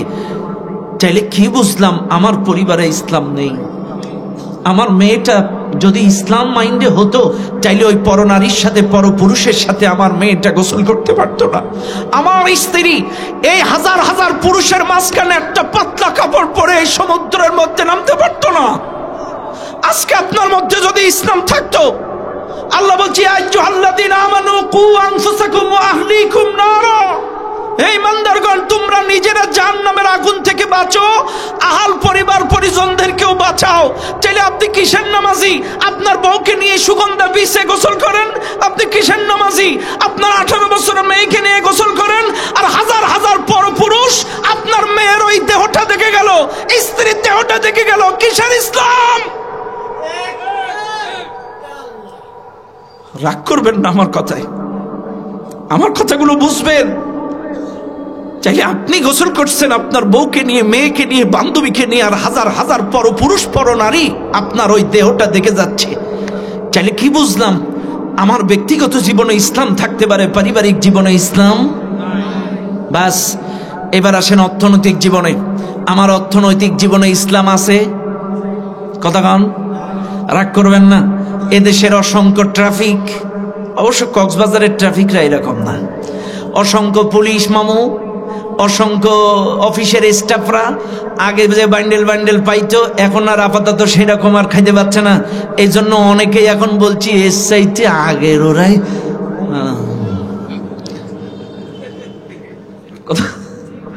আমি মনে করি এদের বিবেকে কুত্তায় প্রসাব করে দিয়েছে, এছাড়া কিচ্ছু না। হয় ও বান্ডেলখোর, নাইলে ও নারীখোর, নাইলে ও মাদকখোর।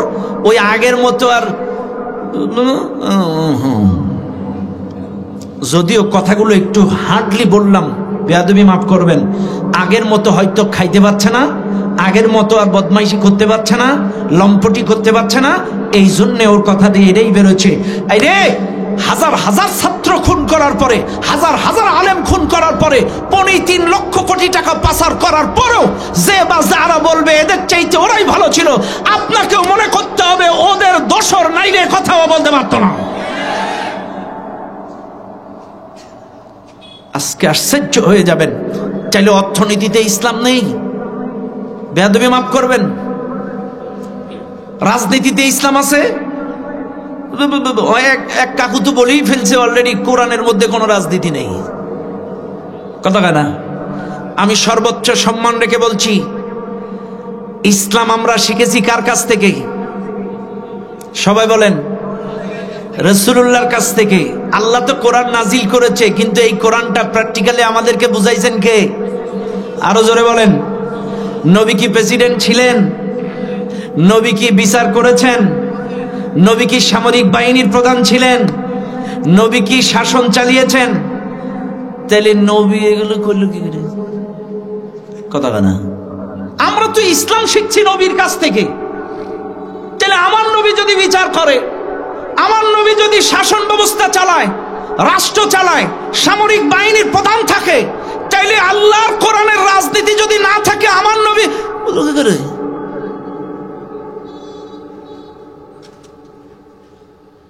আপনারা কে কোন দল করেন আমি জানি না, কিন্তু খবরদার এমন কোন শব্দ চয়ন করবেন না যাতে আপনার ঈমান নষ্ট হয়ে যায়।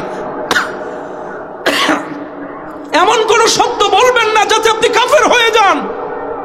আমরা চাই না আমাদের কোনো ভাই জাহান্নামে যাক, আমরা চাই না আমাদের কোনো মানুষ জাহান্নামে যাক। কারণ আলেমদের দায়িত্ব এই জাতির মানুষদেরকে জান্নাতের রাস্তা দেখানো। কিতাবুন আনজালনাহু ইলাইকা লিতুখরিজান নাস মিনাজ যুলুমাতি ইলান নূর। আল্লাহ বলছেন, এই কোরআনটা আমি নাজিল করেছি এই দুনিয়ার মানুষদেরকে অন্ধকার থেকে আলোর পথে ডাকার জন্য। চাইলে এই ডাকবে কারা? আমরা, ইমাম, বক্তা, খতিব, আলেম, দাঈল আল্লাহ, আমরাই ডাকবো। চাইলে আমরাই বলবো, এমন কিছু বলেন না যাতে আপনার ঈমান নষ্ট হয়ে যায়। যদি কোরআনের মধ্যে রাজনীতি না থাকবে, আমার নবী বিচার করলো কেমনে? সামরিক বাহিনীর প্রধান হলো কেমনে? একটা দেশ চালালো কেমনে? এ ভাই, আমি কিন্তু আপনাদেরকে বোঝাচ্ছি দ্বীনের অর্থ। চাইলে দ্বীনের একটা অর্থ বিচার দিবস, একটা অর্থ আনুগত্য, একটা অর্থ জীবন ব্যবস্থা। এইবার আসেন, চাইলে বলেন রাজনৈতিক জীবনে ইসলাম থাকা লাগবে না লাগবে না? আরো জোরে। আজকে আশ্চর্য হয়ে যাবেন, এদেশের মানুষ কত স্বার্থবাদী। খেয়াল করেন, বলে বাবা আমার মেয়েটা বিয়ের বয়স হয়েছে, একটা ইসলামিক মাইন্ডের ছেলে খুঁজে দেবেন। কিসের ছেলে? ইসলামিক মাইন্ডের। আচ্ছা বাদ দিলাম, আমার দোকানে একটা কর্মচারী লাগবে, একটা সৎ ইসলামিক মাইন্ডের কর্মচারী খুঁজে দেবেন। আচ্ছা বুঝলাম। আপনার হোটেলে একটা স্টাফ লাগবে, একটা সৎ ইসলামিক মাইন্ডের একটা খুঁজে দেবেন। আচ্ছা বুঝলাম। আপনি একজন ব্যবসায়িক পার্টনার নেবেন, একটা সৎ ইসলামিক মাইন্ডের পার্টনার নেবেন। ও ভাই, চাইলে আপনিও খুব ভালো জানেন আপনি কোন দল করেন, কোন পথে আছেন। মেয়েটা বিয়ে দেওয়ার সময় ইসলামিক মাইন্ডের খোঁজেন কেন? কথা না, আপনি যে বলেন আমার মেয়েটা একটা ইসলামিক মাইন্ডের ছেলে খুঁজে দেন, কেন বলেন? কেন আপনার দলের লোকের সাথে দেন? কেন দেন না? কারণ আপনি খুব ভালো জানেন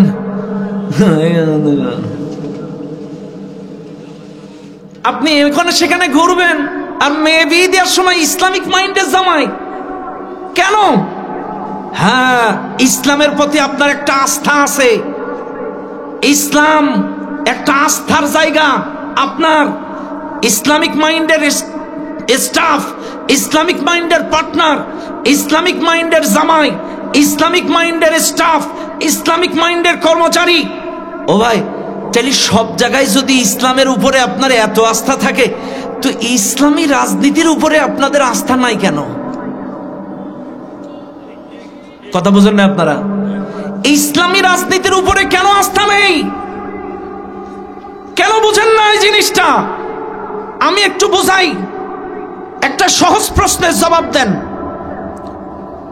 এখন শীতকাল কি কাল? সবাই বলেন আরো জোরে। শীতকাল, ঠান্ডার সময়। আমি একটু সহজে উত্তরটা দেই। আমার বাজানের গায়ে আছে একটা চাদর, আর সভাপতির গায়ে আছে একটা কোট। খেয়াল করেন, এখন নির্বাচনের 5 দিন বাকি। মোড়ে মোড়ে নির্বাচনী অফিস। অবশ্য অনেকদিন আমরা এরকম অফিস দেখিনি। কি বলেন আপনারা? নির্বাচনের কয়দিন বাকি? মোড়ে মোড়ে চাদর পার্টির অফিস, কোট পার্টির অফিস। চাদর পার্টি একটা আর এই কোট পার্টি একটা, 2 দলের অফিস মোড়ে মোড়ে। কেন অফিস? দলীয় নেতা কর্মীরা মিছিল মিটিং করবে, আর অফিসে এসে চা বিস্কুট, চা কফি টফি খাবে। এখন আসেন আমরা একটু মিছিল করব চাদর পার্টির। সবাই আমার সাথে স্লোগান দেবেন, ঠিক আছে তো? সবাই, চাদর পার্টি ভালো হলো, জয়ের মালা তার হোক। এটা বলেন, চাদর পার্টি ভালো হলো। চাদর পার্টির চরিত্র, চাদর পার্টি যেখানে, চাদর পার্টি যেখানে। মার্কা কি আছে? কোন সে মার্কা? আরো জোরে। অনেকে ভুলে গেছে 16 বছর মিছিল মিটিং হয় না। মরা মানুষের যদি ভোট দেয়, তা জিয়াতা মানুষের কি স্লোগান মনে থাকে? কথা বুঝেন? কিন্তু চাইলে চাদর পার্টির মিছিল করলেন 3 ঘন্টা জাস্ট। অনেকে বলবেন ওয়াজের মধ্যে এগুলো কি? আমি বুঝাচ্ছি। আমার বাজানের মিছিল করলেন 3 ঘন্টা। কোট পার্টির অফিসে গেলেন, এটা কি বিরোধী দলের অফিস? তো হ্যাঁ, আমরা চাদর পার্টির মিছিল করে গলা ভেঙে ফেলছি, আমাদের একটু চা কফি নাস্তা দেন। দেবে না? কেন দেবে না? মিছিল করলেন কোন দলের? সবাই বলেন। নাস্তা করতে গেছেন কোন অফিসে? কোট পার্টির। তাহলে চাদর পার্টি নাস্তা দেবে না? কি দেবে? মিছিল করলে চাদর পার্টির নাস্তা খাবি? আচ্ছা, বাদ দিলাম। চাইলে না, চাদর পার্টি বাদ দিলাম। এবার আসেন একটু কোট পার্টির মিছিল করি। কোট পার্টির চরিত্র, কোট পার্টি যেখানে। বাস 2 ঘন্টা কোট পার্টির মিছিল করে এবার আসেন চাদর পার্টির অফিসে একটু নাস্তা খাইতে যাই। দেবে না? কেন দেবে না? হ্যাঁ, বুঝবেন কিন্তু সচেতন শিক্ষিত সুধী সমাজ। চাদর পার্টির মিছিল করে যদি কোট পার্টি নাস্তা না দেয়, কোট পার্টির মিছিল করে যদি চাদর পার্টি নাস্তা না দেয়, এই জমিন আল্লাহর, আসমান আল্লাহর। এই জমিনে যদি দিন কায়েমের মিছিল হয়, আল্লাহর জান্নাতের নাস্তা পাবেন। আর এই জমিনে অন্য মিছিল করবেন আর জান্নাতের নাস্তা খাবেন, আল্লাহ কিলোই সাইজ করবে। কথা ক্লিয়ার?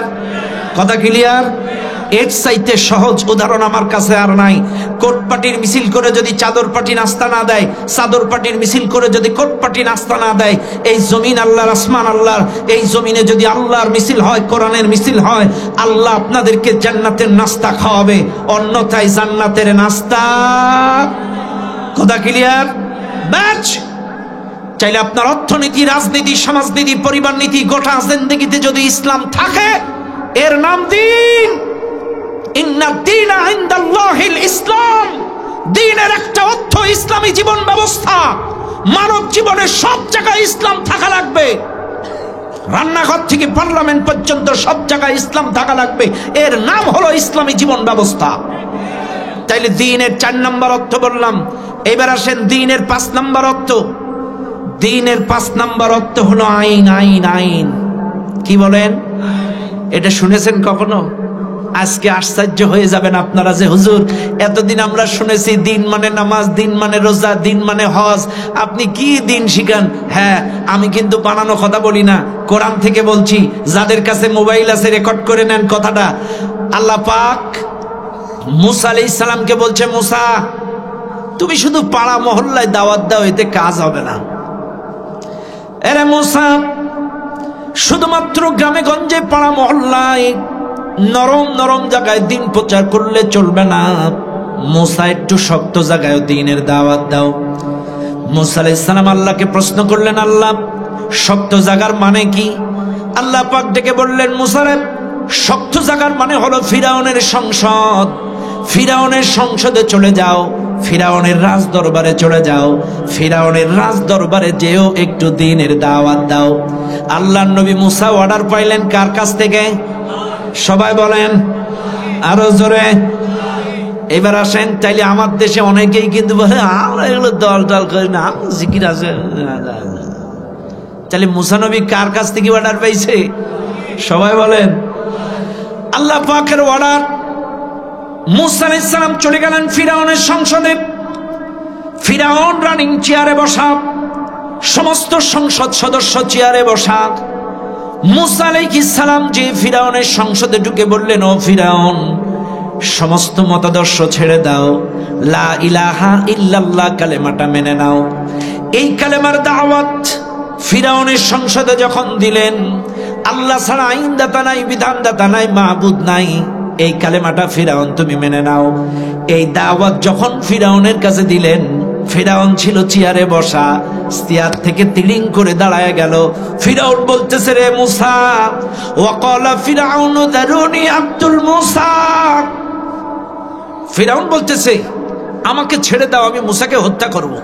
খেয়াল করেন, যখন মুসা আলাইহিস সালাম ফিরাউনের সংসদ অর্থাৎ রাজ দরবারের ভিতরে দাওয়াত দিল, এ ফিরাউন, সমস্ত মতাদর্শ ছেড়ে দাও, লা ইলাহা ইল্লাল্লাহ মেনে নাও। ফিরাউন সিয়ার থেকে তার অ্যাটিটিউডটা এরকম ছিল, ওয়াকালা ফিরাউন যারুনি আব্দুল মুসা, আমাকে ছেড়ে দাও, আমি মুসাকে হত্যা করব। ওয়ালিয়াদু রাব্বাহু, ডাকুক ওর রবকে। রাজ দরবারের সংসদ সদস্যরা বলছে, তুমি মুসারে কেন মারবা? অন্যান্য সংসদ সদস্যরা জিজ্ঞাসা করছে। তখন ফিরাউন বলছে, ইন্নী আখাফু, আমার ভয় হয়, আই ইউবাদদিলা দীনাকুম, আই ইউবাদদিলা দীনাকুম। যারা আলেম আছেন খেয়াল করেন, বাদদালা ইউবাদদিলু মানে পরিবর্তন। ফিরাউন বলতেছে, ইন্নী আখাফু, আমার ভয় হয়, আই ইউবাদদিলা দীনাকুম আও আই ইউযহিরা ফিল আরদিল ফাসাদ। মুসা দেশব্যাপী ফাসাদ সৃষ্টি করে আমার রচিত আইন, আমার রচিত সংবিধান, আমার রচিত মতাদর্শ পরিবর্তন করে আল্লাহর আইন কায়েম করতে পারে, এই জন্য আমি ওরে মাইরে দেব। খেয়াল করেন, তাইলে এখানে দ্বীনের অর্থ হলো রাষ্ট্রীয় আইন। ফেরাউন কিন্তু মুসারে এতদিন মারে নাই। ওই যে পাড়া মহল্লায় গ্রামে গঞ্জে দিন প্রচার করছে, কোনোদিন মারে নাই। যেই সংসদে গেছে সেই মায়ের। এ খেয়াল করেন, চাইলে যেই ফিরাউনের রাজ দরবারে গেছে, ফিরাউন আশঙ্কা করেছে, আমার ভয় হয় এই মুসা দেশব্যাপী ফাসাদ সৃষ্টি করে আমার আইন পরিবর্তন করে আল্লাহর আইন, আল্লাহর দ্বীন কায়েম করতে পারে। এখানে দ্বীনের অর্থ রাষ্ট্রীয় আইন। চাইলে মুসা আলাইহিস সালামকে মারলো কখন? সংসদে গেল যখন। কেন? কারণ এরা আমাদের মতাদর্শ পরিবর্তন করে আল্লাহর আইন কায়েম করতে পারে। কাজে এই মাহফিলে যারা আছেন, এবার বুকে হাত দিয়ে বলেন, এই দেশে এত হুজুর, এত দল, এত পীর, এত মুরিদ, এত শায়েখ, 16টা বছরে কেউ কিন্তু জুলুমের শিকার হয় নাই, মার খায় নাই। মার খাইছে তারা আল্লাহর জমিনে যারাই বলেছে সৎ লোকের শাসন চায়, আল্লাহর আইন চায়। কারণ আইনের অর্থ, এই দ্বীনের অর্থ আইন। যারাই বলেছে আল্লাহর আইন চায়, সৎ লোকের শাসন চায়, মানব রচিত আইন বাদ দিয়ে আল্লাহর আইন কায়েম চায়, এ কথা যারাই বলেছে তাদেরকেই ধরে ধরে টাস টাস করে বিনা অপরাধে হত্যা করেছে। ও ভাই, তাইলে এখান থেকে বোঝা গেল রাষ্ট্রীয় আইনটা সবচাইতে বড় দ্বীন, সবচাইতে বড় দ্বীন। কারণ মুসা আলাইহিস সালাম এই দ্বীনের দাওয়াত ফিরাউনের সংসদে দিল, এই জন্য ফিরাউন তাকে মারতে চাইলো। ও ভাই, আমার নবী যদি শুধু ধর্মকর্ম জিকির আকাজ নিয়ে পড়ে থাকতো, নবীকে মার খাওয়া লাগতো না। নবী কিন্তু এই আইন পরিবর্তনের পক্ষে ছিল। কারণ আমার নবী 40 বছরে নবুয়াতি পাইছে। শুনে নেন, 40 বছরে নবুয়াতি পাইছে। 40 থেকে 53 পর্যন্ত 13 বছরে 88টা সূরা নাজিল হইছে মক্কায়। আমি আবারও বলি, 40 থেকে 53, 13 বছর। আমার বাপজান একটু আগে বলছিল 23 বছর আমার নবী 23 বছরের জিন্দেগির কথা। খুব ভালো লাগছে। 23 বছরের জিন্দেগির কথা তার বক্তব্যের মধ্যে বলছিল। 23 বছরের 13 বছর আমার নবী মক্কায় ছিল। 88টা সূরা দিয়ে সুদ, ঘুষ, জেনা, বেবিচার, ধর্ষণ, চাঁদাবাজ, দুর্নীতি, শিরিক, বিদআত, কুফরি একটা একটাও পরিবর্তন করতে পারে নাই। 88 সূরা দিয়ে 13 বছরে কিছু পরিবর্তন করতে পারে নাই। এইবার আমার নবী যখন মক্কা থেকে মদিনায় গেলেন, মদিনায় যে মানুষ জোগাড় করে দাওয়াতি কাজ করে মানুষকে একত্রিত করে, এইবার আমার রাসূল যখন এই চেয়ার পরিবর্তন করে এই কোরআনী শাসন কোরআনী আইন কায়েম করলো, অটোমেটিকলি সুদ বন্ধ হয়ে গেল, ধর্ষণ বন্ধ হয়ে গেল, চাঁদাবাজ বন্ধ হয়ে গেল, দুর্নীতি বন্ধ হয়ে গেল, শিরিক বন্ধ হয়ে গেল, কুফরি বন্ধ হয়ে গেল। আজকের কক্সবাজারের মানুষদেরকে বলে যায় শুধু সূরতের ইত্তেবা করলে চলবে না, সিরাতের ইত্তেবাও করা লাগবে। সূরত মানে রাস্তা, বাহ্যিক দাড়ি, বাহ্যিক টুপি, বাহ্যিক পাগড়ি, বাহ্যিক জুব্বা, আর সিরাত মানে পথ, সিরাত মানে রাস্তা।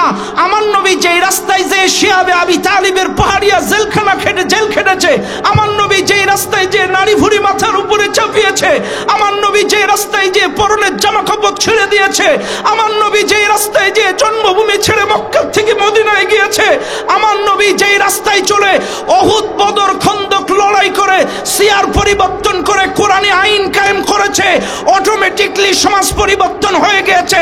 চাইলে চূড়ান্ত কথা একটাই, দ্বীনের ৫ম নম্বর অর্থরাষ্ট্রীয় আইন। আমার নবী যতক্ষণ আইন পরিবর্তন না করেছে মক্কা মদিনা পরিবর্তন হয় নাই। আল্লাহর কসম, কে কন্দল করেন জানি না, কিয়ামত পর্যন্ত ওয়াজ করলে বাংলাদেশ পরিবর্তন হবে না যতক্ষণ এই কোরআনের আইন বাংলাদেশে কায়েম করতে না পারবেন।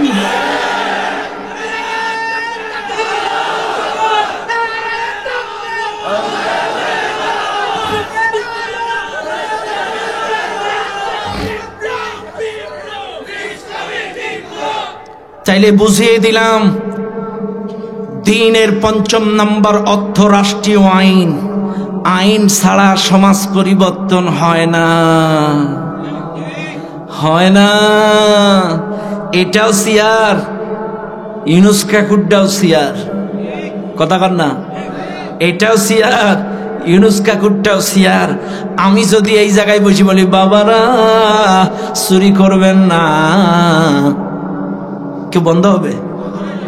কিন্তু ইউনুস কাকু যদি একবার বলে যেটাই কালকের থেকে চুরি করবে তার হাত কাটা, একটা চোরের হাত যদি জজ কোর্ট বা সুপ্রিম কোর্টের সামনে কেটে লাইভ সম্প্রচার করে, পরের দিন থেকে সাইকেল চোর, জুতো চোর, স্যান্ডেল চোর, তারপরে কালবাট চোর, ব্রিজ চোর, সব চোর ভালো হয়ে যাবে। কাজী সব কথার এক কথা, চেয়ার ছাড়া সমাজ পরিবর্তন হয় হয়। আমার নবীও কিন্তু চেয়ার ছাড়া সমাজ পরিবর্তন করতে পারে নাই। কাজী ৫ম নম্বর দ্বীনের অর্থ হলো রাষ্ট্রীয় আইন। কথা ক্লিয়ার? ব্যাস, তাইলে আমি দিন বুঝালাম আপনাদেরকে, একটা একটা করে 5টা দিন। এইবার আসেন আমার যে আয়াত, আল্লাহর নবী বলেন ওয়াকাতিলু ফি সাবিলিল্লাহ, আল্লাহর রাস্তায় লড়াই করো। আল্লাযীনা ইউকাতিলুনাকুম, তাদের বিরুদ্ধে যারা তোমাদের বিরুদ্ধে লড়াই করে। এবার আপনারা বলবেন হুজুর, আল্লাহর দ্বীনের রাস্তায়, কোরআনের রাস্তায়, হকের রাস্তায়, দ্বীন প্রতিষ্ঠার রাস্তায় আবার বাধা দেয় কারা? তাদের বিরুদ্ধে আল্লাহ লড়তে বললেন। এবার শুনে নেন, আল্লাহ দ্বীনের পথে লড়াই করবেন কেন? আসলে কিন্তু লড়াই করা লাগে না। এদেশের মানুষ যদি সবাই দিন বুঝে যায়, সবাই যদি দিন বুঝে যায়, আইনটাই দিন, আইন ছাড়া সমাজ পরিবর্তন হয় না, কোরআনী শাসন ছাড়া সমাজ পরিবর্তন হবে না, এটাই যদি সব মানুষ ভুলে যায়, বুঝে যায়, চাইলে লড়াই কিন্তু লাগে না। লড়াই লাগে কখন? এই আইন কায়েমের পথে কেউ যদি বাধা প্রতিবন্ধকতা সৃষ্টি করে, তখন কিন্তু লড়াই করা লাগে। আর আল্লাহ কথাই বলছেন ওয়াকাতিলু ফি সাবিলিল্লাহিল্লাযীনা ইউকাতিলুনাকুম, তোমরা আল্লাহর রাস্তায় লড়াই করো তাদের বিরুদ্ধে যারা তোমাদের বিরুদ্ধে লড়াই করে। চাইলে আমরা যারা ইমানদার, আমাদের একটাই লড়াই, আল্লাহর দ্বীন কায়েমের লড়াই, কোরআনী শাসন প্রতিষ্ঠার লড়াই। কিন্তু এই পথে বাধা দেয় কারা? এদের বিরুদ্ধে আল্লাহ আমাদেরকে লড়াই করতে বললেন। এইবার আপনাদেরকে একটা একটা করে চিনায় দেই কারা আল্লাহর রাস্তায়, কোরআনের রাস্তায় বাধা দেয়। শুনে নেন দুনিয়ার মানুষ, 1 নাম্বার আল্লাহর কোরআন, ওয়ালান তারদা আনকাল ইয়াহুদ ওয়ালান নাসারা হাত্তা তাত্তাবিআ মিল্লাতাহুম। 1 নাম্বার কোরআন প্রতিষ্ঠায়, হক প্রতিষ্ঠায়, দ্বীন প্রতিষ্ঠায়, কোরআনী শাসন প্রতিষ্ঠায় বাধা দেয় কারা? 1 নাম্বার ইহুদি, খ্রিস্টান, বিজাতি, বিধর্মী যারা, এরাই আল্লাহর পথে কোরআনের পথে হকের পথে বাধা দেয়। এবার আপনারা বলবেন হুজুর এরা কেমনে বাধা দেয় একটু বুঝায় কোন। এইবার আসেন আমি বুঝায়া দেই। আল্লাহর কোরআন বলে হাত্তা তাত্তাবিআ মিল্লাতাহুম। খেয়াল করেন, এই দুনিয়ার মানুষ যখন ইহুদি, খ্রিস্টান, হিন্দু, বৌদ্ধ, বেজাতি ওদেরকে যখন মুসলমানেরা অনুসরণ অনুকরণ ছেড়ে দেয়, সভ্যতা, সংস্কৃতি সবকিছুতে যখন তাদের ইত্তেবা ছেড়ে দেবেন, অর্থনীতিতে কারোর ইত্তেবা করবেন না, রাজনীতিতে ওদের ইত্তেবা করবেন না, শিক্ষানীতিতে তাদের ইত্তেবা করবেন না, কোনো কিছুতেই ইহুদি, খ্রিস্টান, বেধর্মীদের ইত্তেবা আপনাদের থাকবে না, তখনই ওরা আপনাদের বিরোধিতা করবে। কারণ ওরা চায় আমরা তাদের গোলাম হয়ে থাকি, সর্বদা তাদের আনুগত্য করি, তাদের ইত্তেবা করি, অনুসরণ অনুকরণ করি। কিন্তু মুসলমান যখন তাদের ইত্তেবা অনুসরণ অনুকরণ ছেড়ে দেয় তখন তারা বিরোধিতা করে। আসেন একটা একটা করে প্রমাণ দেই। এ ভাই আপনারা একটু যান আমেরিকার দিকে নিয়ে যাই আপনাদের একটু। আমেরিকার বুশ যখন ক্ষমতায় ছিল, সাদ্দাম ইরাক তখন দেশ পরিচালনা করছে। খেয়াল করেন, একটু আন্তর্জাতিক মহলে নিয়ে গেলাম একটু গুরুত্ব বোঝানোর জন্য। কেন ইহুদি খ্রিস্টানরা বিরোধিতা করে এটার গুরুত্ব বোঝানোর জন্য। ইরাকের সাদ্দাম অর্থনীতি, রাজনীতি, সংস্কৃতি, শিক্ষানীতি সব কিছুতে আমেরিকাকে আর অনুসরণ অনুকরণ করে না, ইত্তেবা করে না। এখন বুশ চিন্তা করতে যে ইরাক আমাদের আর এখন গুরু মানে না, ঠাকুর মানে না, বস মানে না, এখন ইরাককে তছনছ করে দেওয়া লাগবে। কেমনে করা লাগবে? এইবার বুশ চিন্তা করছে এমনি এমনি তো একটা দেশের উপরে হামলা চালানো যায় না, একটা দেশকে মারতে গেলে একটা কলঙ্কের বোঝা চাপিয়ে দেওয়া লাগবে। কি কলঙ্ক? বুশ তখন কলঙ্ক দিল ইরাকে পারমাণবিক বোমার কারখানা আছে। এইবার ইরাকের সাদ্দাম দাঁড়ালো যে না, আমার ইরাকে কোনো পারমাণবিক বোমা নাই, পারমাণবিক বোমার কারখানা নাই, পারমাণবিক কোনো অস্ত্রের কারখানা নাই। ইরাক সত্তার কসম, আল্লাহর কসম খেয়ে স্পষ্ট ভাষণ দিল, কিন্তু এই বুশ মানে নাই। এইবার জাতিসংঘ চিন্তা করলো আমরা সবাই শান্তির পক্ষে, চাইলে যে কোনো কায়দায় বুশকে থামাতে হবে, কোনো যুদ্ধ বাঁধতে দেওয়া যাবে না। জাতিসংঘ একটা তদন্ত টিম ইরাকে পাঠালো, জাতিসংঘের একটা তদন্ত টিম ইরাকে আসলো, তদন্ত করলো উল্টায়া পাল্টায়া। তদন্ত করে জাতিসংঘ যে বুশকে একটা রিপোর্ট দিল যে বুশ শোনো, আমরা তদন্ত করেছি ইরাকে, আসলে ইরাকে পারমাণবিক বোমার কোনো কারখানা নাই, কোনো অস্ত্র নাই, কাজে তুমি এদেরকে ফাও হামলা টামলা চালাইও না। কিন্তু বুশ ওদের কথা শুনে নাই, না ইরাকে পারমাণবিক বোমা আছে, ওই মিথ্যা কলঙ্ক। আসলে মূল কাহিনী হচ্ছে অর্থনীতি, রাজনীতি, শিক্ষানীতি, সভ্যতা, সংস্কৃতিতে ইরাক আর আমেরিকার ইত্তেবা যখন করে নাই তখনই হামলা চালাইছে। হামলা করে গোটা ইরাককে তছনছ করে দিয়ে পরিকল্পিতভাবে সাদ্দামকে গ্রেফতার করে, আহারে একজন সিংহ পুরুষ, মুসলমানদের ঈদের দিন সাদ্দামকে তারা ফাঁসির কাস্টে ঝুলিয়েছে। এ কথা কন না কেন? মুসলমানদের ঈদের দিন সাদ্দামকে ফাঁসির কাস্টে ঝুলিয়েছে। ওরে ভাইরে, আজকে দেখেন না, আজকে কথায় কথা বেড়ে যায়। আজকে আমেরিকার দিকে তাকান, কত দেশ তোমরা তছনছ করেছো, আফগানিস্তানটাকে ধ্বংস করে দিয়েছো। তোমাদের সহযোগিতায় এখনো পর্যন্ত ফিলিস্তিনের লক্ষ লক্ষ মানুষ হত্যা করছে ইসরায়েলের জালেমেরা। আল্লাহর কসম, ইসরায়েলের এমন কোনো ক্ষমতা নাই যে মুসলমানদের গায়ে হাত দেবে। এই ইসরায়েলকে সাপোর্ট দেয় আমেরিকার ওই জালেমেরা। আজকের প্রত্যেক বিভিন্ন মুসলিম দেশগুলোকে ধ্বংস করেছে আমেরিকার উস্কানিতে। ইসরায়েল ফিলিস্তিনকে এখনো পর্যন্ত রক্তাক্ত করছে, কিন্তু আল্লাহর লীলা বোঝা বড় দায়। আজকে দেখো আমেরিকা বিনা বোমায়, বিনা যুদ্ধে জ্বলতেছে। আরে ক্যালিফোর্নিয়ারে দাও দাও করে জ্বলতেছে, হলিউডের সব জ্বলে শেষ হয়ে যাচ্ছে। বড় বড় মিল কলকারখানা, অ্যাপলের ফ্যাক্টরি, গুগলের ফ্যাক্টরি, ভালো ভালো কারখানা, সফটওয়্যারের ফ্যাক্টরি জ্বলে সারখার হয়ে যাচ্ছে। কিন্তু বিশ্বাস করেন, কারোর যদি ক্ষতি হয় কেউ আনন্দ পাওয়া ঠিক না। আমরা দোয়া করছি, কারণ ক্যালিফোর্নিয়ার সর্বসংখ্যাগরিষ্ঠ মুসলিম একটি রাজ্য, ওই ক্যালিফোর্নিয়ারে সবচাইতে বেশি মুসলমান বাস করে। এই জন্য আমরা চাই না ক্যালিফোর্নিয়ারে আগুন জ্বলে এরা শেষ হয়ে যাক। আমরা দোয়া করছি, আল্লাহ ওদের এই আগুনটাকে তুমি নিভিয়ে দাও, ওদেরকে হেফাজত করো, এবং ওই জালেমদেরকে যারা মুসলমানদেরকে জ্বালিয়েছে এই আগুন থেকে, দাবানল থেকে ওদেরকে শিক্ষা নেওয়ার তৌফিক দান করে দাও। কথা বলেন ঠিক না বেঠিক? আরে আজকে আপনাদের কাছে বলছি, বাইরে সামান্য দাবানলের আগুন দেখে ওরা 2 কোটি 3 কোটি টাকার মার্সিডিজ বেঞ্জ ফেলে পালিয়ে যাচ্ছে, বিএমডব্লিউ ফেলে চলে যাচ্ছে। সামান্য দাবানল এই 2 দিনের এই সামান্য দুনিয়ার আগুন দেখে দামি দামি বাড়ি, দামি দামি গাড়ি এগুলো রেখে পালিয়ে যাচ্ছে। ও ভাই, দুনিয়ার আগুনের চাইতে তো জাহান্নামের আগুন 70 গুণ পাওয়ারফুল হবে। সামান্য এই আগুনের ভয়তে বড় বড় মার্সিডিজ, বিএমডব্লিউ, বড় বড় গাড়ি বাড়ি ফেলে পালিয়ে যাচ্ছে। চাইলে জাহান্নামের আগুন তো দুনিয়ার চাইতে 70 গুণ পাওয়ারফুল হবে। ও ভাই, সেদিন কেমনে সহ্য করবেন আপনারা? কেমনে সহ্য করবেন? এই জন্য অনুরোধ করব, একটু চিন্তা করবেন কোরআনের পথে, আল্লাহর পথে, দ্বীনের পথে। এরে ভাই, দ্বীন কায়েম হলে সব কায়েম হয়ে যাবে। আল-ইয়াওমা আকমালতু লাকুম দীনাকুম ওয়া আতমামতু আলাইকুম নি'মাতি ওয়া রাদিতু লাকুমুল ইসলাম দীনা।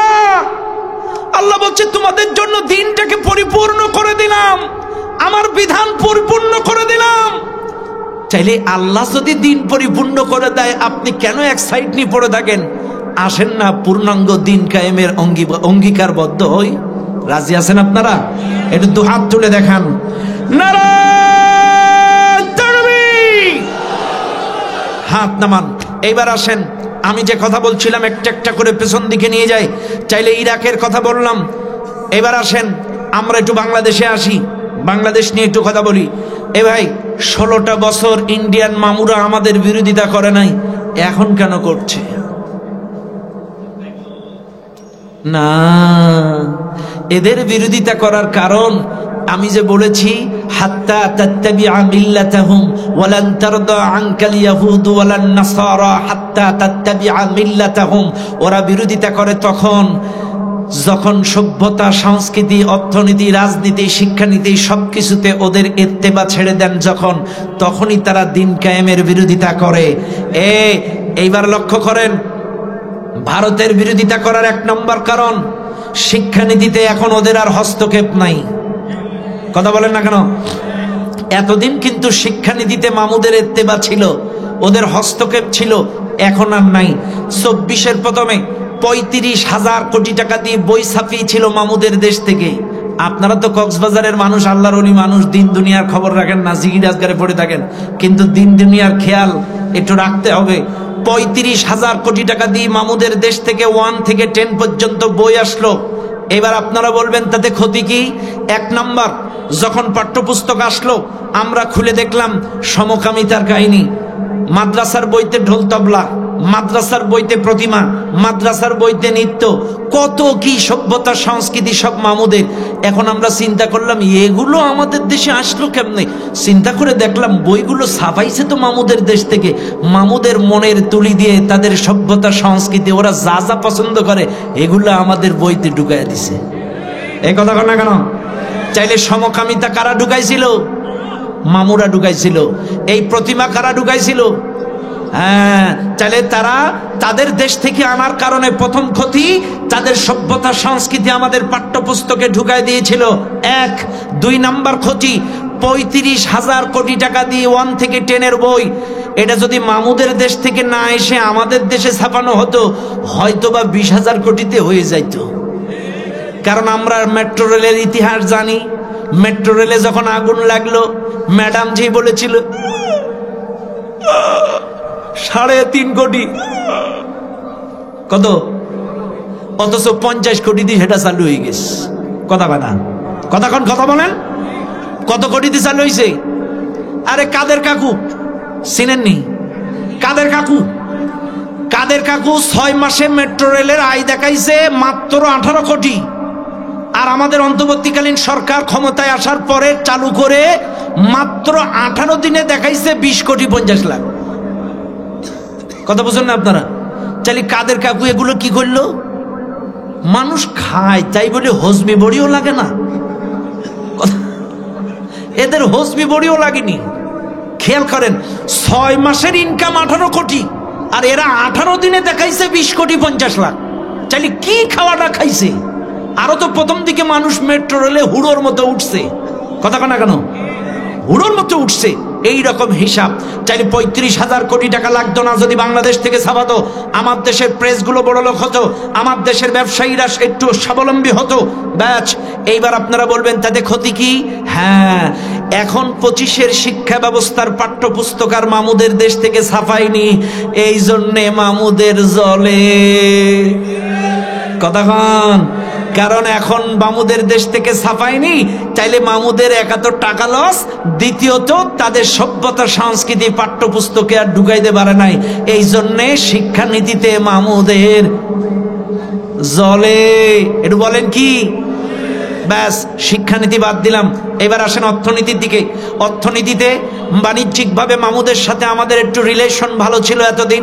পেঁয়াজ দিত, আলু দিত, রসুন দিত, আদা দিত, চিনি দিত, জিরে দিত, কিন্তু এখন একটু সম্পর্ক অবনতি হওয়ায় এখন আলু আসতেছে রাশিয়া থেকে, পেঁয়াজ আসতেছে চীন থেকে, চিনি আসতেছে পাকিস্তান থেকে, তুরস্ক থেকে পেঁয়াজ আসতেছে। এখন বাণিজ্যিকভাবে মামুদের দেশ থেকে একটু কম, যার কারণে বাণিজ্যিকভাবে মামুদের পেঁয়াজ যা উৎপাদন হয়েছে এখন 2 টাকা 2.5 টাকা কেজি বিক্রি, এই জন্য মামুদের কতক্ষণ? চাইলে মামুদের চিনিও আসছে না, আলু পেঁয়াজ আসছে না, এই জন্য একটু জলে। কতক্ষণ না কেন? এবার বাদ দিলাম, চাইলে পেঁয়াজ আলু রসুন বাদ। এবার আসেন একটু ওই যে কসমেটিক্স মার্কেট আর একটু কাপড়ের দোকানে যাই। এই কলকাতার নিউ মার্কেট আর কসমেটিক্স যা ম্যাক্সিমাম কিন্তু বাঙালিরাই কিনে কিনে ভগ ভর্তি ভর্তি করে আনতো, কিন্তু সাম্প্রতিক আর যাচ্ছে না। এখন ওদের মার্কেটগুলো হাতে হারিকেন, বিক্রি হচ্ছে না এখন, এই জন্য এটাও বাদ দিলাম। এবার আসেন একটু হসপিটালে যাই, হসপিটালের দিকে যাই। হসপিটালের দিকে তাকান, আমাদের দেশের লোকগুলো ট্রিটমেন্টের জন্য যাইতো, কিন্তু এখন আর যাচ্ছে না। এখন হসপিটালে 30% 40% ডিসকাউন্ট, রুগী খুঁজে পাচ্ছে না, এই জন্য বাদ দিলাম। এবার আসেন ইউনুস কাকুর দিকে যাই। ইউনুস কাকু একটা জেনুইন কাকু, আল্লাহ যাকে যে জায়গায় দিলে মানায়। ইউনুস কাকুকে এখন সময় মতো উপদেষ্টা বানাই দিছে। ইউনুস কাকু 27টা দেশের রাষ্ট্রদূতকে ফোন দিছে, 27টা ইউরোপীয় ইউনিয়নের রাষ্ট্রদূতকে ফোন দিয়ে বলে, ভাতিজারা আহো। ভাতিজারা সবাই 27টা ইউরোপীয় ইউনিয়নের রাষ্ট্রদূত এসে বলছে, কাকু কি করা লাগবে বলেন। কাকু বলছে, দেখো এই 27টা দেশের ভিসা নিতে আমাদের দিল্লি যে মাসের পর মাস যে পড়ে শুয়ে বসে থেকে এই ভিসা করা লাগতো, কাজে এখন আর আমরা দিল্লির থেকে ভিসা নেব না, এই 27 দেশের ভিসা বাংলাদেশ থেকে দিতে হবে। কাকুরা বলছে ওসব পরে হবে, আগে একটু সেলফি প্লিজ। কাকুরা সেলফি তুলে বলছে, কাকু আপনি টেনশন করবেন না, এখন থেকে ভিসা বাংলাদেশ থেকে। এই জন্য জলে। কথা বলেন? ব্যাচ, এটাও বাদ দিলাম। এবার আসেন রাজনীতি। রাজনীতির দিকে আসেন। 16 বছরে মামুদের কাঠের পুতুল ক্ষমতায় বসেছিল। কথা কেন? 16 বছর মামুদের কাঠের পুতুল, দিনকে রাত, রাতকে দিন, মামুরা যা বলেছে তাই। বিশ্বাস করেন, আন্তর্জাতিক বিষয়ে কথা বলার দরকার। আল্লাহ আমাদেরকে কুদরতি নজরে বাঁচাইছে। আল্লাহ যদি আর 5টা বছর এদেরকে রাখতো, চট্টগ্রাম আর ফেনী টুক করে চলে যেত। আল্লাহ নিজ হাতে বাঁচাইছে। কতক্ষণ ঠিক না বেটি? এবার চাইলে লক্ষ্য করেন, রাজনীতিতে এখন আর মামুরা ইচ্ছা করলে যারে তারে বসাইতে পারবে না। এখন এই দেশের জনগণ ঠিক করবে আগামীর রাষ্ট্রনায়ক কারা হবে। কথা বলেন ঠিক না বেঠিক? আল্লাহ বলেন, ইন্নাল্লাহা লা ইউগাইয়িরু মা বিকওমিন হাত্তা ইউগাইয়িরু মা বিআনফুসিহিম। ওই জাতির ভাগ্য আমি ততক্ষণ বদলাই না, ওই জাতি যতক্ষণ ভাগ্য বদলাইতে নিজে চেষ্টা না করে। এদেশের জনগণ, এদেশের ছাত্র সমাজ চেষ্টা করেছিল এই বৈষম্য দূর করার, এই জন্য তারা চেষ্টা করেছিল, রক্ত দিয়েছে, জান দিয়েছে, মাল দিয়েছে, হাত দিয়েছে, পাও দিয়েছে, চোখ দিয়েছে, জীবন দিয়েছে, যার বিনিময়ে এদেশের মানুষ সমর্থন করেছিল বলে সবাই মিলে চেষ্টা করেছিল ছাত্রদের সাথে। আল্লাহ জালেমদেরকে বাংলাদেশ থেকে তাড়িয়ে দিয়েছে। কথা বলেন ঠিক কেনা? আগামীতেও যদি আপনারা মনে করেন চাঁদাবাজ মুক্ত, সন্ত্রাস মুক্ত, দুর্নীতি মুক্ত একটি কোরআনী সমাজ চাই, কোরআনী শাসন চাই, এদেশের জনগণ যদি চেষ্টা করে, আল্লাহর কসম আগামীর বাংলাদেশ, কোরআনের বাংলাদেশ কেউ ঠেকাইতে পারবে না। কথা বলেন ঠিক না বেঠিক? তবে আমাদেরকে চেষ্টা করা লাগবে। বাড়ি বসে থাকলে হবে না, চেষ্টা করা লাগবে। প্রত্যেকটা মানুষকে কোরআনী শাসনের গুরুত্ব বোঝানো লাগবে, দিন কায়েমের গুরুত্ব বোঝানো লাগবে। কেন আপনি দিনের পথে চলবেন, কেন কোরআনী শাসন কায়েম করবেন? কারণ কোরআনী শাসন ছাড়া এই সমাজ থেকে চুরি বন্ধ হবে না, ধর্ষণ বন্ধ হবে না। আমি তো মনের কষ্টে বলি, শহরের মানুষগুলো জুতার টেনশনে নামাজও পড়তে পারে না। কথা কেন কেন? জুতার টেনশনে নামাজও পড়তে পারে না। দেখবেন